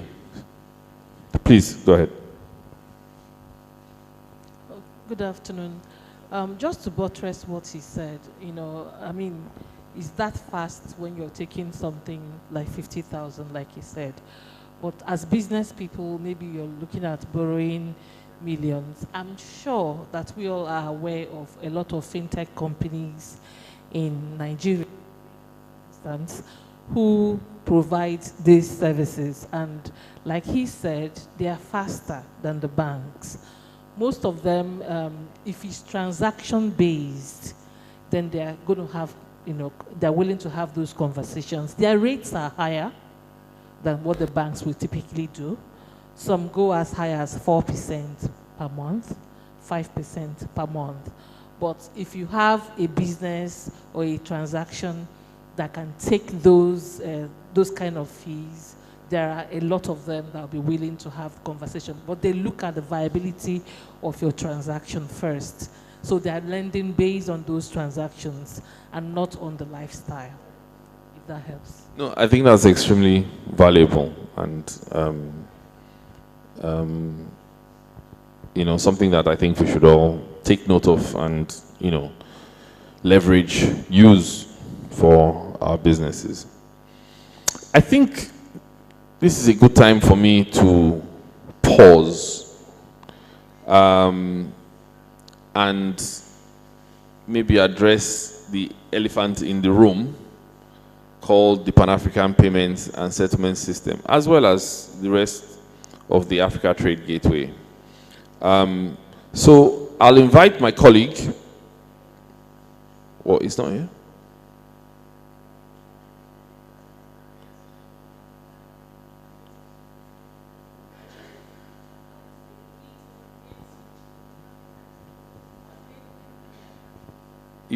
Are you ready? You good? Join me on stage. Join me. Please put your hands together for the prefect of PAPS for this afternoon, who is going to solve all your payment problems. What's your name? Okay.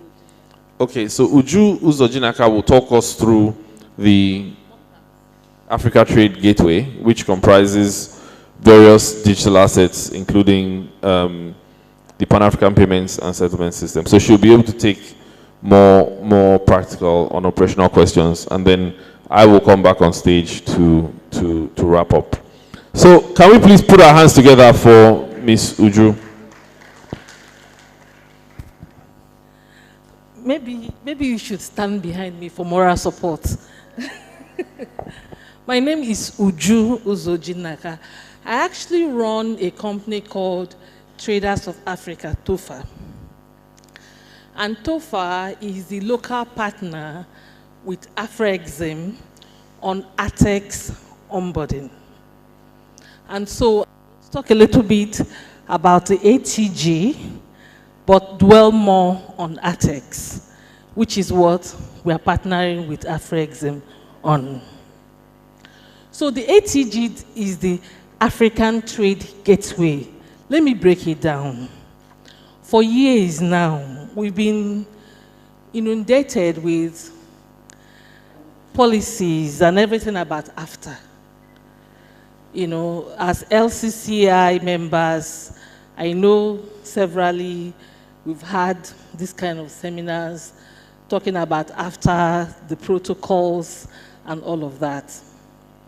So you know that Afrexim is in partnership with AFTA Secretariat to practicalize AFTA.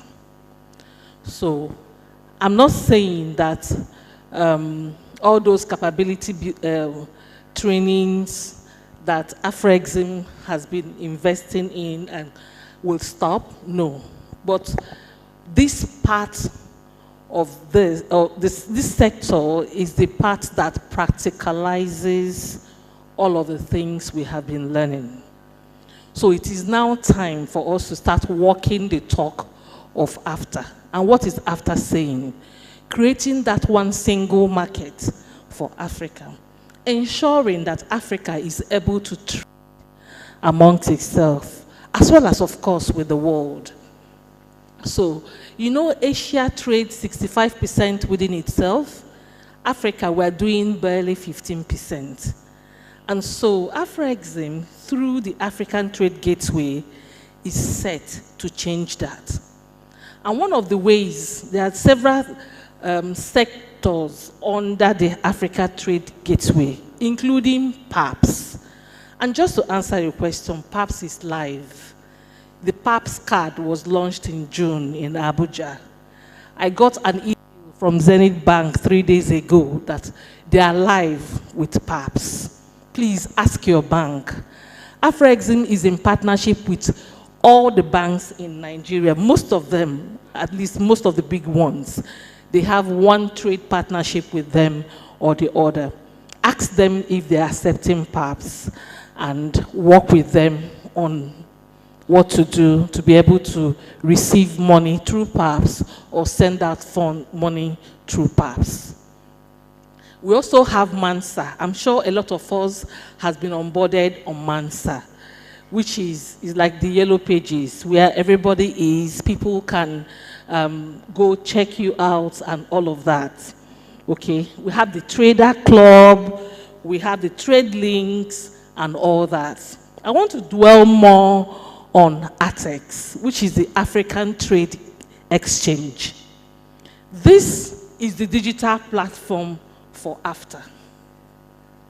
And so this is that platform where we want every business in Nigeria in Africa to be onboarded into. What Afrexim is planning to do, or has already started doing, is to match-make people. We said when he was speaking and talking about the barriers to trade, we pointed out that one of the big issues is access to market. Through ATEX, Afrexim is trying to create that access to market by matchmaking buyers of different products with sellers of these products and working with partners in logistics to ensure that this trade happens.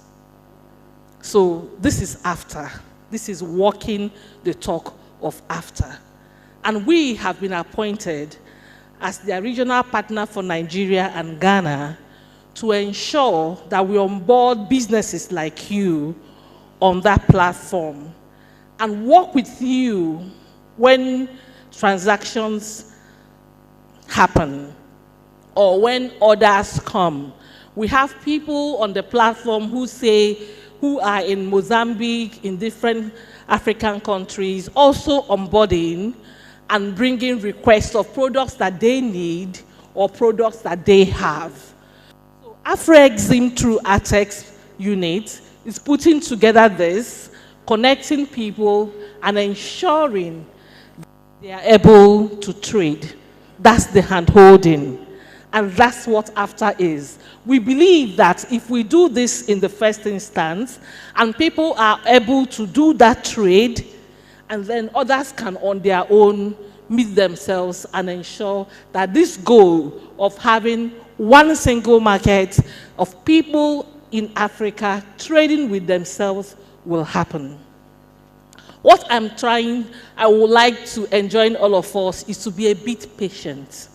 These things may not happen today. They may not all happen at once. But surely, just like the Bible says, wait for it. Because it's here, it's happening. Trade is already occurring. And the beauty of this is that Afrexim is committed to ensuring that this trade occur. So if you have transactions on that platform, Afrexim is also open to fund it. Of course, this will be discussed with the funding unit, the trade finance unit of Afrexim, either through Afrexim itself or through any of their partner banks in country. And by in country, I mean within the 53 countries of Africa that Afrexim covers. I don't know if I'm making sense or if anybody understands what I'm saying. So if you're here and you haven't been onboarded on ATEX, I have a few of my team members here who will take your data and get in touch with you and onboard you on that platform. And then the trade starts. We've started already. We're having conversations on some trades that we want to use as an example to show that this is true, this is real, and this is happening. I'll take questions if anybody has. You see? Very clear.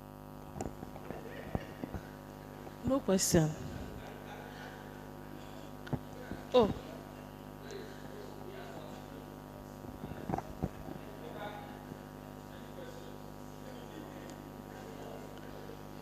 Okay. Sir? Thank you.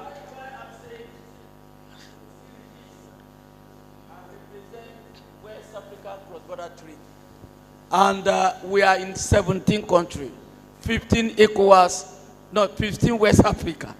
with Morocco, Mauritania, and Chad.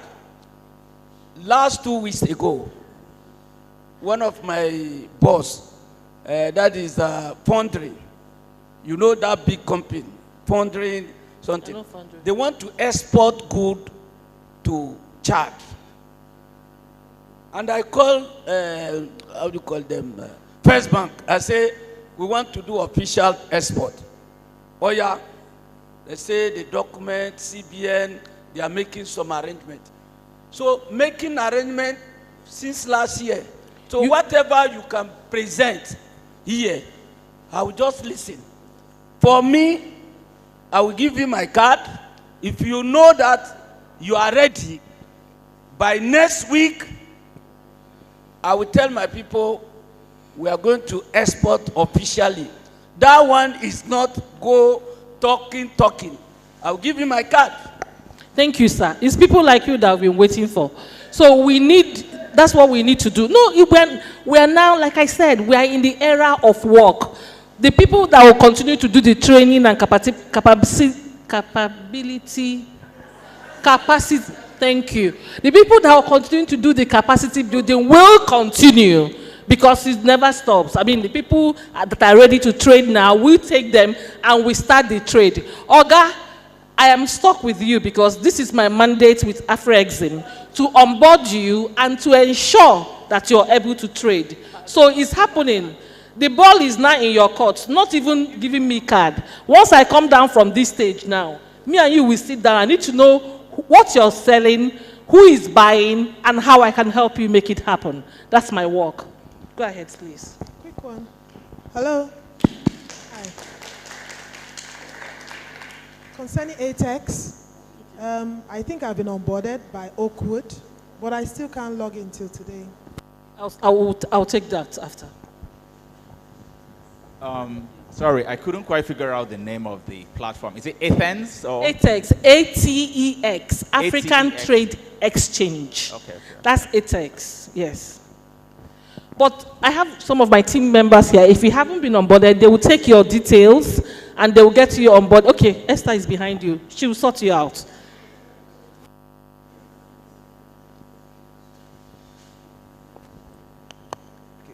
Yeah, well done, madam. My name is Dr. Derek Omole. I'm the CEO of SME Secretariat. Let me first and foremost say that I give an open commendation to, Afrexim for the PAPS initiative. Sometimes, I can't remember the particular year, but during that period, in our organization, we were thinking of developing something similar. And as soon as it came, it was like, wow, a solution is here. I've been following through before I got here online, and I realized that the fact remains that there are potentials across manufacturing, all sorts of industries in Nigeria. But sometimes when you have these big policy makers, they come up with great initiatives like this. Somehow we are not able to go down, to deal with some of these opportunities, as it were. For example, we have about 20 million database within our SME network. And what am I busy thinking of doing every day? Looking for a way to be able to ensure that if we can have maybe 6,000 SMEs begin to get funding, maybe per annum, or maybe you can be able to provide at least funding for perhaps 2,000 startups in a year. But here comes the challenge, the problem of credit guarantee. Now, somehow in 2015, we had recommended to the federal government to set up a partial credit guarantee scheme. But just this year, to the glory of God, it was invented. So we have the National Credit Guarantee Company. And what are we doing with them? We are helping them assess SMEs who meet assessment and criteria so that they can be able to get, first and foremost, the 60% credit guarantee. And we have Bank of Industry on board, and we fund. And here you are, Afrexim. So I think we must begin to look at the opportunities and see how we can have proper stakeholder teams that can go down to be able to solve more problems. Of course, the opportunities are here. Thank you. Thank you so much. I mean, thank you for what you do to 20,000 SMEs under, your company. If you listened to Oga when he was presenting, Afrexim cannot everybody. Afrexim is like the bank of banks, okay? Understand it from that angle. And so if you're looking at micro lending, micro funding, they won't. The minimum, like he said, is about $2 million. I don't even think they do that low, but about that, okay?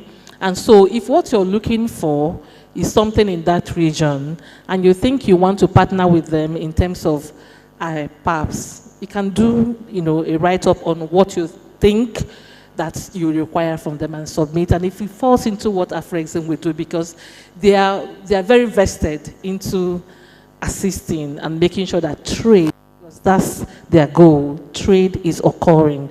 So if you think that you fall within who they work with, please do that and send in. If not, what you can also do is to leverage relationships with banks in Nigeria here, okay? I can work with you afterwards and tell you some of the banks that they're already partnering with and what they can help you to do in country. Remember, Afrexim is not a Nigerian bank. Do you get it? Okay, so some of the things that some of us are asking for here, they can't do. A local Nigerian bank will have to come in. Okay, thank you. Any more questions before he comes in to wrap up? Don't beg people to ask questions. Come on. It means they understood everything I've been saying. Okay. Yeah, go ahead. Good afternoon. My name is Adeyemi Adetola, and I would just like to understand how the entire operation is set up with logistics service provider. How do they fit into this engagement for everybody? Okay. Let me just break it down, right? Afrexim. So the mama that was sitting beside me sells tea. She's a seller. Someone in Kenya wants to buy her tea. Atex will help do the matchmaking. We will work with a partner like you who has the capacity to provide the logistics to make sure that her tea gets to Kenya. Because this is routed through Atex, we ensure that everybody does what they're supposed to do. That's the way. I don't know whether that's clear. That's it. So if you're in logistics, we also want to onboard you. Okay? So if you're in logistics, please give your name to any of my team members. We'll onboard you because we also need logistic providers to ensure that trade is occurring. This one is a walk-in. This is not talk. So we don't want people to be saying, I would have, no, what are we doing now? Do you have a trade with anybody in anywhere in Africa? Let me know now. And let me know what is stopping that trade. And we will unknot it. Is there an English word like that? Unknot. Not that you want to remove knot. Okay, unknot. Yeah, that's fine. Any more questions? Okay, somebody has a question.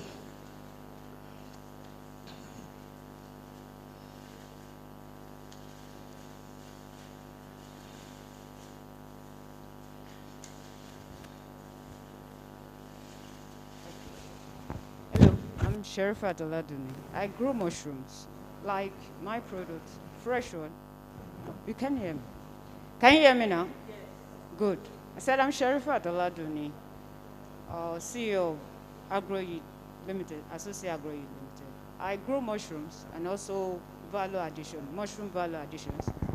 Mushrooms, can it be onboarded like the fresh one? Could it be onboarded on it? I know of the dried and other, like the cereals, like the swallows, like the spices can be onboarded. But how about the fresh? Is there any possibility for it on that? It's an all-commerce market. We can onboard so the sectors that we are in at this point will be the agricultural commodities, fast and moving consumer goods, oil and gas, logistics. Which other sector again? I think industries, you know, all of that, that's what we are interested in. So if you fall within that, yes, please. You have your question, sir. Go ahead.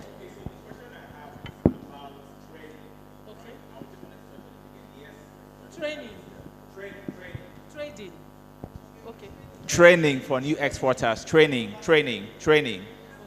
Right? Capacity building. Capacity My building. own is work now, do. The training people, they will do. Do you have trade? Do you have trade you want me to help you do?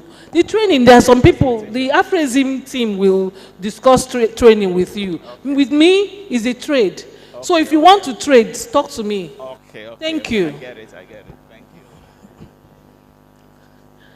Any other? So we're all sorted. My name is Uju Uzojinaka. If you're on the LCCI agro commodities and one other forum that I am in, my number, I'll probably tell them also to drop my number and a contact email.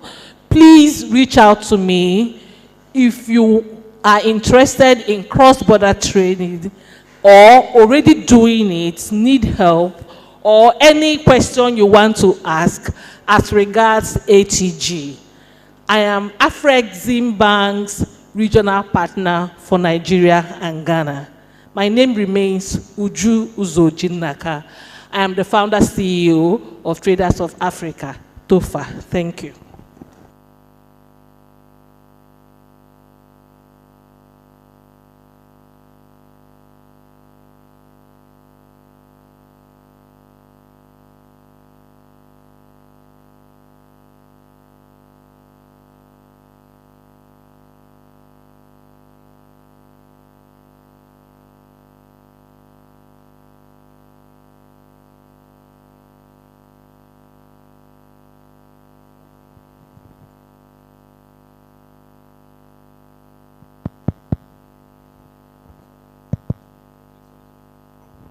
Thank you. Thank you very much, Uju.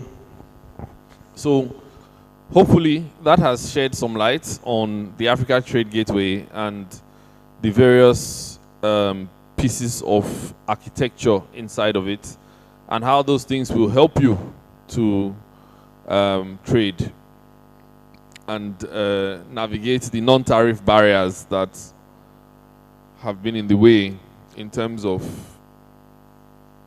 cross-border trade. So can we go back to my slides?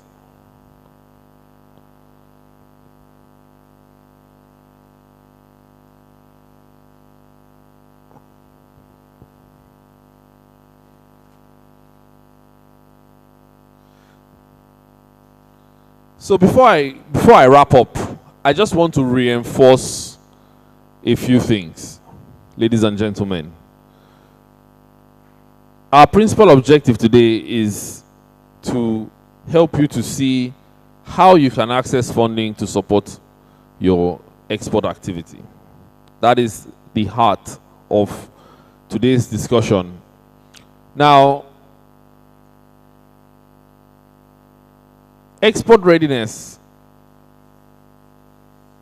of financing, should I say. Can we switch our phones off, please? There's a bit of...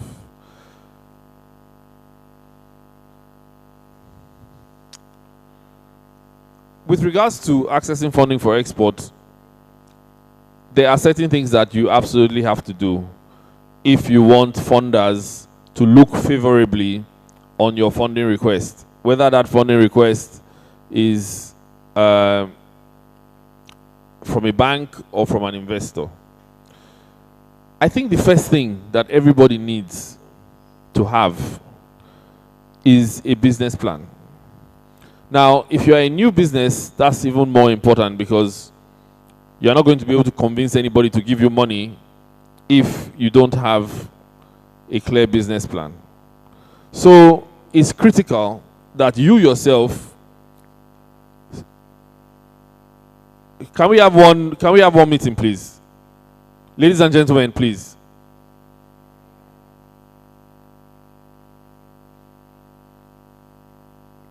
Thank you. So it's critical that you have a business plan in place that you can use to convince financiers.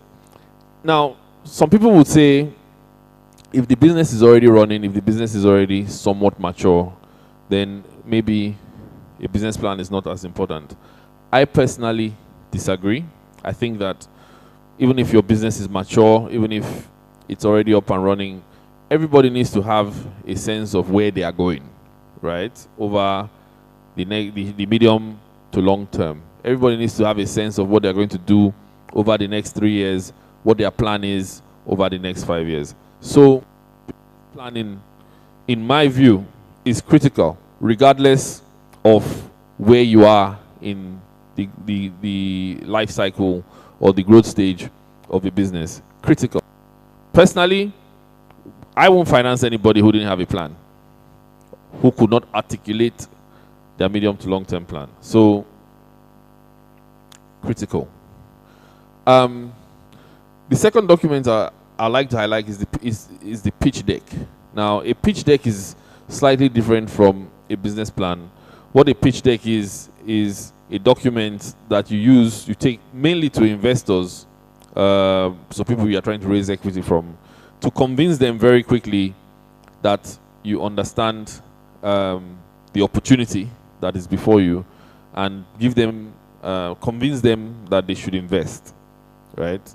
I will go into those two documents in a little bit more detail shortly. But the business plan, medium to long-term view, pitch deck, a brief, concise document that you use to convince financiers that you are investment worthy. Over and above that, especially for those who want to go to a bank or any other lender, you need financial statements. You need financial statements. You need to be able to demonstrate that over the past 2 to 3 years, your business has been growing.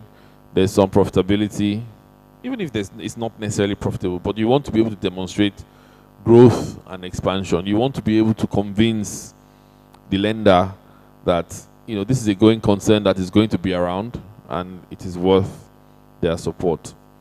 Naturally, that will be supported by cash flow projections. So lenders need to be able to see clearly how the business is going to evolve over time as cash flows are concerned. And then governance, tax compliance, registrations. Those things are important. Lenders want to see that you are organized and you have structures in place and you are running the business responsibly. Because if you are not doing that, then why would they think that you will be responsible with their money? So these are the indicators. Basic things like this go a long way. Being able to present up-to-date tax compliance certificates and registrations go a long way in terms of a financier's perception of you and the way you run your business. Are there any questions or comments with regards to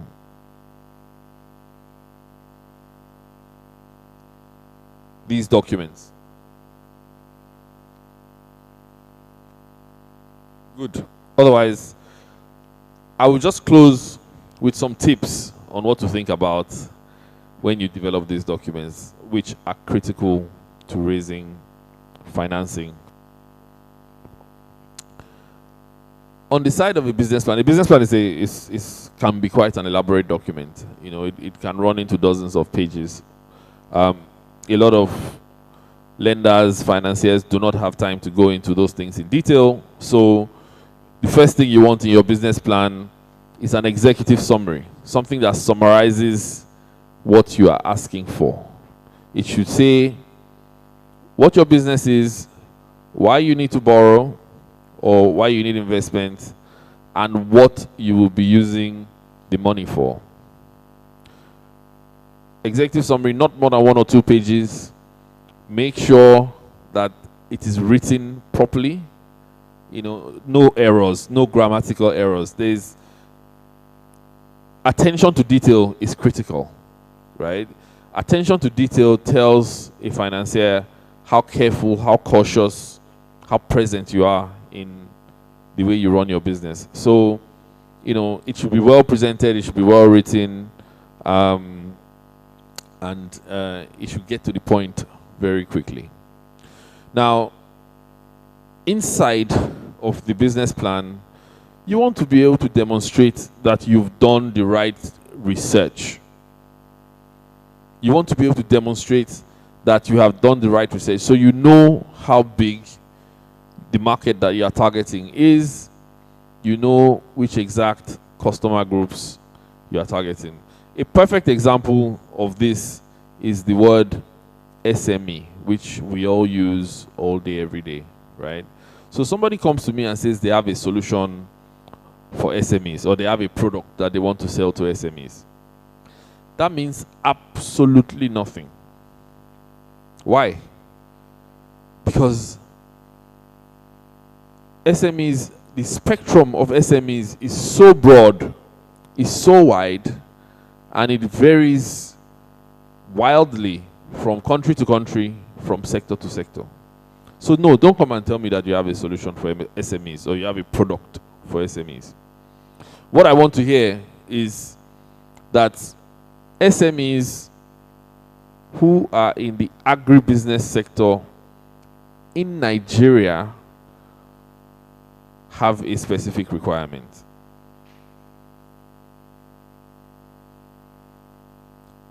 That's what we mean by market size and target groups. I'll add an extra dimension.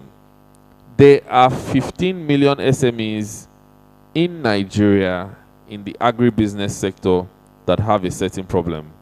I want to solve that problem with my solution. That's how you define a market size and a target customer group. So make sure that your research reflects this, and that the people that you are approaching for financing can see evidence of clarity in your thinking and in the business that you're wanting to go into. Then the next thing, over and above, once you've identified your market, the next thing is how you're actually going to make money. What's your business model, right? How are you going to extract value from this target market that you've identified? That's the first thing. But the more important thing is, once you've identified how to extract value from them, how are you going to do it on a sustainable basis? Knowing fully well that once you start doing something and once it starts to be successful, competition is going to emerge from everywhere. So what is it about you that will keep these target customers that you've identified keep coming to you and not the inevitable competition? So you need to be clear about that. These are the honest conversations that you need to have with yourself first before you even start talking to funders. Okay? Sustainable competitive advantage, critical. Critical. Why me? Why will the market continue to come to me and not my sister over there? It's a common phenomenon. Once businesses start becoming successful, people who are bigger, stronger, better resourced, better financed just come in.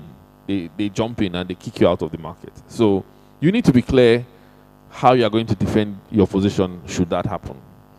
For me personally, that's the single most important element to contemplate in a business plan. Once you are confident that nobody is coming to drive you away from the market and that the customers that you've identified are going to continue coming to you, the next question you now ask is operations. Do you have what it takes to actually service the market and deliver this unique value that you have? Right? Do you have the resources? Do you have the people? Do you have the team? Do you have the skills? Earlier this morning, one of the my auntie over there, one of the first things she said was her business is challenged by people. She does not have skilled people who are committed and, you know,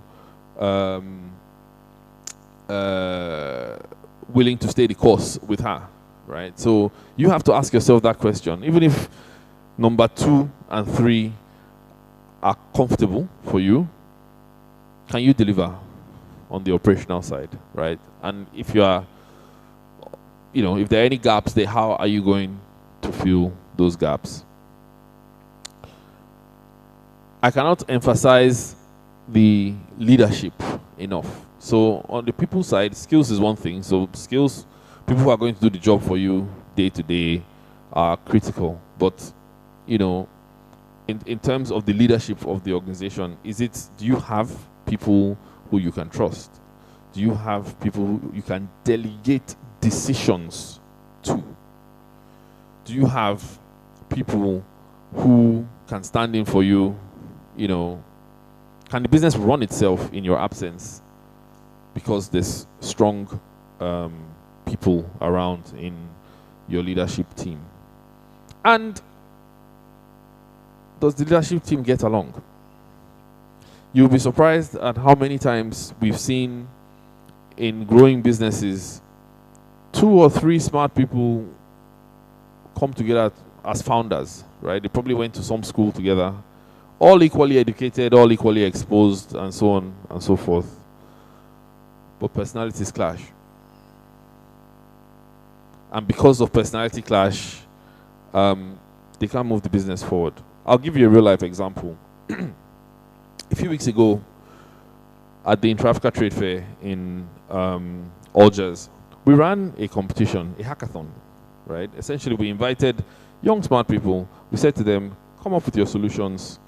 So work together, come up with your solutions to a problem that we defined. We defined a problem around, healthcare on the continent. You know, if we like your solutions, then not only will you win a prize, further down the line, we might actually invest in you and your business. You know, fantastic. It worked really well. At the trade fair, we had 3 winners, first, second, third. You know, 3 groups of people who came up with really decent propositions around healthcare. Then it's time for the prize money, and the people who came second, I think, by the time it was time for them to get the prize money, they had fallen out. They couldn't even agree on how or where the prize money should be paid. They'd fallen out. I don't even know that they talk to each other today. You've just won a hackathon, right? This should be the beginning of great things for you and your business. You are smart people. That's why you come up with the solution, and that's how come you won real cash plus the promise of further support and further resources committed to your business from the bank. But no, they've not been able to come together and take advantage of the opportunity that is in front of them. That's a real life example that is still on now as we speak. Right? So the leadership team is critical. It's critical. Don't go into business with somebody that you're going to fall out with tomorrow. You know, it can literally kill your business. Yeah. And the last thing I'll highlight is financial projections. You know, if everything else then you project. Financial projections are as much an art as they are a science, right? Many people think that, you know, numbers are what they are, numbers don't lie. They do all the time, right? Being a banker myself, I know that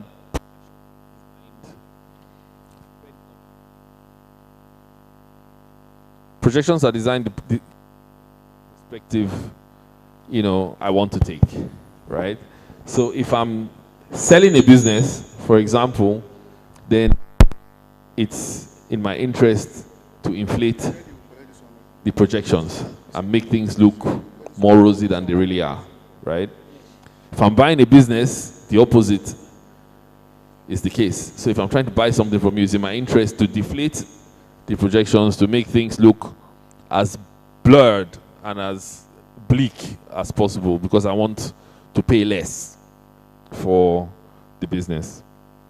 So, you know, I think the right thing to do is to be as honest and as possible in your financial projections. I think, you know, in the long run, you get better value when you are just, you know, as clear and as defensible as possible. Don't inflate your projections. It can cost you.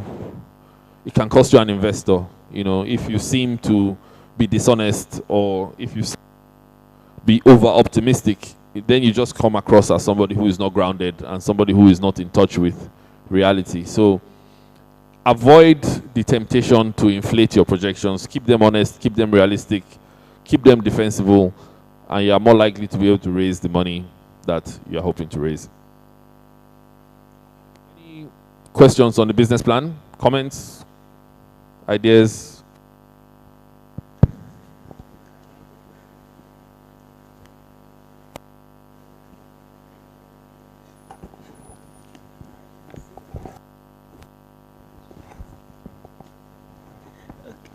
I want to ask in 1 minute. In 1 minute, We're yes, running out of time. in wrapped up. With all of this business plan for you to get a paid business plan, is this all you want the SMS to do? Because the SMA cannot do this. I think you know that it's not all SMS can pass through and be able to get all this done. They can't get all this done. So actually, this is not really for SMA. I would say for some SMA. But majority SMA, I don't think they can be able to get all these criteria and all this business plan, pitch this, they can't get all this done. It's one of the things that we are fighting on with what some loans. Why? Yes. Why can they not get it done? Yes. So if I'm talking about reality, sir. If you are, so the whole point of skills training, capacity building is to get you to the point where you can do these things. But and also, let me reiterate I've said it several times today, but you know, we're not targeting every SME, right? We're targeting export-oriented SMEs like yourself who have a product that is successful in their local market, which they now want to take abroad. So if you are established in your local market and you are export ready, why, and you have been trained, then why can you not do a business plan? Sir, I'm already going for an export. I'm exporting already. But as someone who is training other SMEs, the smaller SMEs, they've asked me these questions, and some of them will bring this exactly thing you have and bring it to me that this is what bank asked them to bring. And they are doing Pando, Yam Floor, and the rest of the thing. At the end of the day, when we went to look at their bank structures and their financial cash projection, some of them don't have that full cash projection to give them that loan. And then some of them also don't have the capacity, you said, the capacity, the workers' capacity, they don't have that equally to give them that particular loan for them to go up for the export. So what we now do is we're looking at mixing them up with other people who have already have the capacity. Maybe this person has a capacity and the other person has a capacity. So you merge with that person and see how to grow together and make it one. That is exactly what I did. I'm just giving us an idea because of what I've been doing. I merged them together, like 3 people into one, and then try to see that they get that particular loan and meet up that standard. So that's my own a little bit advice I can say, because I'm telling you they're really struggling. They can't get it. They can't get it. So what we do is merging. That's what we do. No, thanks. It's an interesting observation. But the goal for us is to, look, the goal for us is to capacitize people to the point where they can do this thing for themselves, right? And in every facet of life, it is survival of the fittest, right? So you can sit down and say that you don't have this and you don't have that, okay? But somebody else will. And those people who will get the funding and they will grow their businesses, while others will sit down and continue to come up with reasons why they didn't succeed because they didn't. So there are no free lunches anywhere. You know, if you want to be eligible, then you do what you have to do to be eligible. You know, all of us, most of us here went to one school or the other. You go so that you become qualified, right? And you become qualified so that you can do the job that you want to do. You know, you don't just sit down at home and say, I wasn't employed because I didn't go to school. No, you go to school and do what you need to do to get yourself qualified and eligible for what it is that you're trying to achieve. Same mindset is what SMEs need to adopt. If they want to qualify for things, then they need to do what they need to do to qualify with all the right support from institutions like us and us as well. All right. I'm very conscious that we have only a few more minutes. I'll talk very quickly about a pitch deck. A pitch deck is that document, that succinct document that you use to raise investment from an investor. Investors are usually very busy people and they receive thousands of these pitch decks every day. Right? So you don't really have much time in a pitch deck to impress an investor.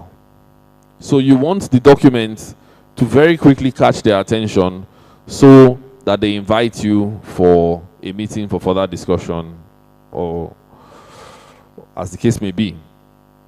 So what does a winning pitch deck look like? Usually between 10 and 12 slides, so not a long document. You know, you just want to present the salient points quite quickly so that you pique interest and then you get invited for a follow-on discussion. Now, within those 10, 12 slides, define the problem and opportunity very clearly. I think I've already spoken about this before, but I'll reiterate. You know, what is it that you are trying to solve, right? What is your problem? What is the problem that you are trying to solve? State it very clearly. First, as a problem, and secondly, as an opportunity, right? So, I'm making things up now, but there's 10,000 phones in the room. They're all likely to fall and break. So I've now developed a screensaver or a phone case or whatever it is. And I believe that because people don't want their phones to break, they will all buy a phone case. We understand the problem. We know what the solution is. We are clear what the market that you are targeting is. We know who the target customer. In 3 or 4 sentences, you can actually be very, very impactful in terms of defining the problem. I know I've simplified it with the phone case thing, but it should come across as very simple and straightforward. The more simple and straightforward it is, the more likely you are to get investment. Pinpoint the target addressable market and size. Similar story to what I described in the business plan. No generic statements, please. You know, tell us exactly who your market is. It may be that your product is only relevant in Etiosa or in Marina. Define it. So tell us that that's where it's relevant. Tell us how many people are inside Marina, and tell us how much of that you think you are going to be able to capture. The point I made previously about a defensible competitive advantage features here as well. Why is it you? Why are you the best person to do this thing? And why will it continue to be you? You have to have that honest conversation with yourself, and you have to be able to convince investors that you are well positioned to do this thing, and you will continue to be well positioned. You are not going to be driven out by competition tomorrow. You know, you're not going to be muscled out of the market by a bigger company next week. You know, you are unique, and you know you are going to sustain that uniqueness. Then, if there's been any traction in your business, so if you've actually proven the concept, if you've been able to actually get some customers, get people to start using your product, you want to show that in your pitch deck. That's extremely important. You know, the proof of concept makes all the difference. So, a product that consumers are already paying for is totally different from an idea. You know, ideas are free, you know, but a proven concept is music to an investor's ears. So if your concept is proven, you really want to highlight that in your pitch deck. You want to show it in no uncertain terms that you are not just talking, that, you know, the market has actually responded to this product, and the market has confirmed that it is something that they need, and it's something that they are willing to pay for. Willing to pay for. Then the other really interesting thing to investors is scalability.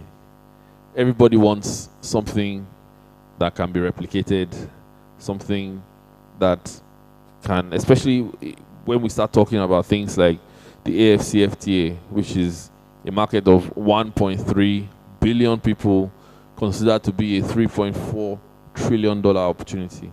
If you came and you said you have a solution that can potentially be exported across the AFCFTA, then we all understand just how big the commercial prospects are, as opposed to something that is limited to just one local government. Finally, you have to be clear exactly what it is that you're asking for. I'll give you another live example. A few weeks ago, I was a judge on a pitching competition in Zimbabwe. And interestingly, the lady who delivered the best pitch, she was the most articulate, actually. You know, she was very clear on her, you know, the problem. You know, she knew exactly what the size of her market was. She knew exactly how she would, you know, be able to capture value through a business model and so on and so forth. So she stated all those things very clearly. And then she said thank you and walked away. Nobody knew exactly what she wanted from the investor. Okay, congratulations, there's a problem, you have a solution for it. You know how big your market is, and you have a business model. But what do you actually want? How much do you want?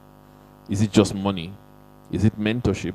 Bear in mind that investors are usually highly connected people who are able to open markets for you, right? An investor can help you to get into a supermarket. So if you are currently producing a consumer good and you're looking for access to ShopRite or whatever it is, an investor who invests in your business can help you to get that kind of linkage, right? So I cannot overemphasize the need to be clear in what it is exactly that you want from the investor, and that needs to be stated crystal clear in your pitch deck. If not, you failed. You might as well not have even bothered if you didn't if you don't define and state your ask clearly. So with these two documents, if you've done the work, right? Assuming that we all understand, like I said, that, survival of the fittest, if you've gotten yourself to eligibility, and I know that every single person in this room can, the fact that you are here on a Sunday afternoon is already testament to how serious and how committed you are to growing your businesses. So once you get to the point of eligibility, these two documents will open doors. They will open the doors to financing that you require. So I implore you guys to pay close attention to this. Take photos.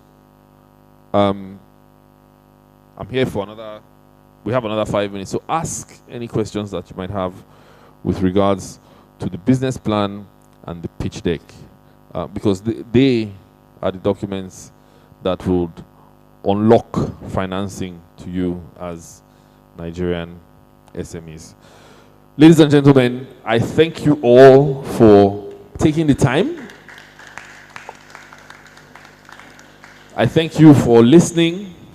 I thank you for your commitment to being the export champions of tomorrow. And I can assure you that Afrexim Bank, and especially the SME Development Director I lead, will be right with you along the journey. Any final questions?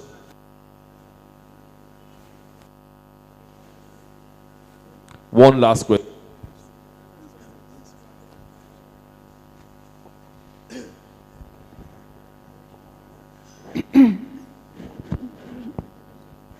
Yeah, my question is on the pitch deck. Yeah. Stating the funding. Should it be exactly what we want? Like, I want to scale up and I need some fund for equipment and raw materials. Like, there are times when I state it down and I put out the list, I couldn't understand that the investors or the competition, that is the grant competition is actually looking for.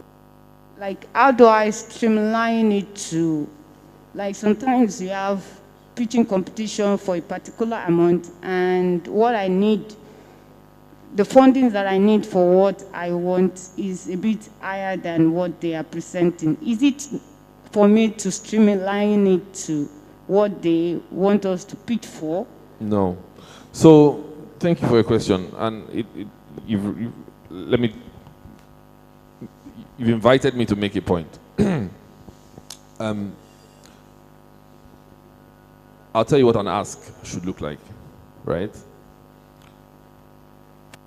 I need 10 million naira, 5 million naira for working capital, and another 5 million naira to buy equipment.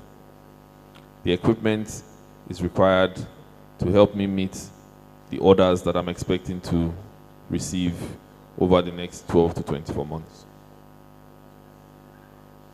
That's what an ask should look like. There's no ambiguity. It's equipment, money for equipment, and money for working capital. Yeah? Clear as daylight. You don't streamline it to anything. It's what it is. It's your ask. It's what you need. If you go for a pitch competition, that's different from going to meet an investor. A pitch competition might be limited in its prize money. But an investor is, you go to them with your ask. It's up to them to find the money to invest in you if they want to. So focus on your business, focus on what you need, but be crystal clear what it is and what you're going to be using the money for.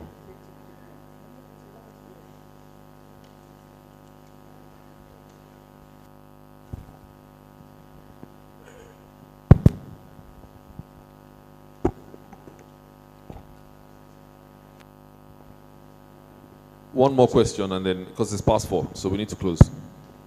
Yeah, thank you. This question is not related to pitch deck. Can I take you back to the REIT question? If it's 60 seconds, yes, because we're past 4 o'clock. We're past time. Yeah, I will try and summarize. Is Afrexim Bank a development finance institution? Yes, it is. Okay. Why I asked that question is going back to the issue during the rate question where your cost can be lower than the NPR, which means for anybody that is looking at funding from you, their business must be making a minimum margin above the NPR rate. And if they are to add their own profit margin to it, their business should probably be looking at a margin of 40%. Some really. And I'm really looking at most SMEs playing more or less like be doing a business that will be giving them that 40% margin. I know of development finance institutions that provide concessionary rates at single digits. Is it possible for Afrexim Bank to look at a situation where those that provide the single digit rates that aligns with your product for the SMEs, if you can have a sort of an hybrid where your own at NPR, they at single digit rates. Blended finance. Something of that nature. That crash the rates to what the SME can really afford and then make them profitable. Blended finance. And I think we already do that, actually. It's already something that we actively try to do. We try to blend financing. That provides something within either the single or healthy double digits, not above 15%. Blended to the best of the ability of the numbers involved. It's a function of the amount of concessionary money and the amount of commercial money. So my point is to support the SMEs, as in they need to survive. For them to look at funding from you, they look at something that works within their own margin. And if it is out of that, as in there is no really support coming their way to scale them.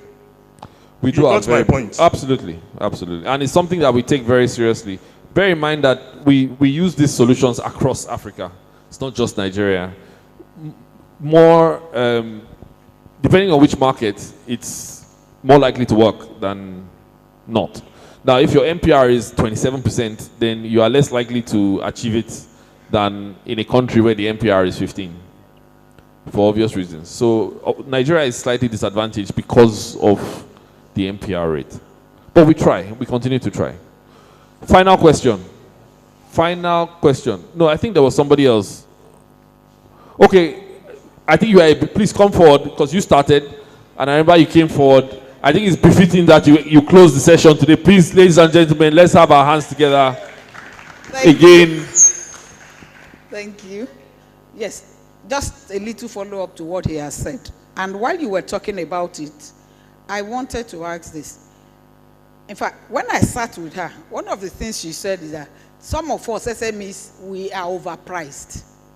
And I said, people will keep having such issues, especially when it comes to competitiveness in other markets. When the NPR is that percent, when you want to give it out to banks at such percent and they will add their own, when I need to pay so much to get fuel, I need to pay so much. In fact, all the costs are out of our ways. And so if Afrexim is trying to provide a solution and you cannot, my question now is, BOI, because I talked about it, BOI gives 9%. They source for funds somewhere. From what he has said, if that is the case, wouldn't it be better? I'm not marketing for BOI. And I told somebody that it pays me to go and queue for 2 years at BOI to get a loan than talk to any of Nigerian banks. So if that is the case, shouldn't you channel more money into BOI if they can give it? Because I don't know how they are making it. NPR, they are also in this country. Thank you. Thank you very much.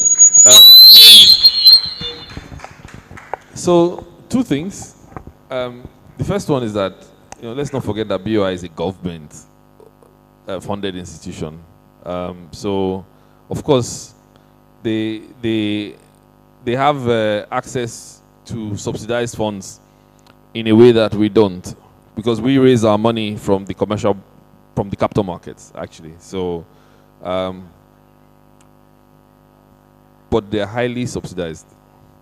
highly subsidized. But the good news is that we are, in fact, my department has recently just done a transaction with BOI to support SMEs in the, so that's there will be a big announcement shortly. It's a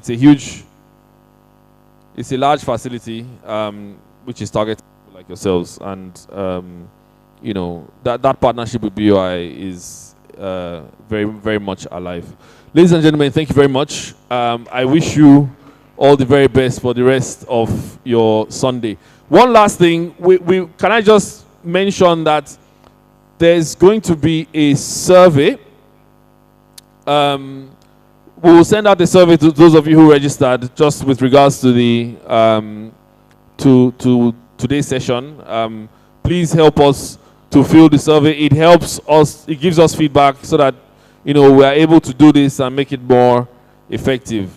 Also, I'll invite you all to check out the Afrexim Bank booth.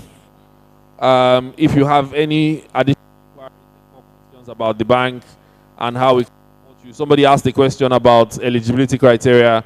All that information is available at the Afrexim Bank booth. So please make sure you check it out and get all the information that you need. Thank you very much.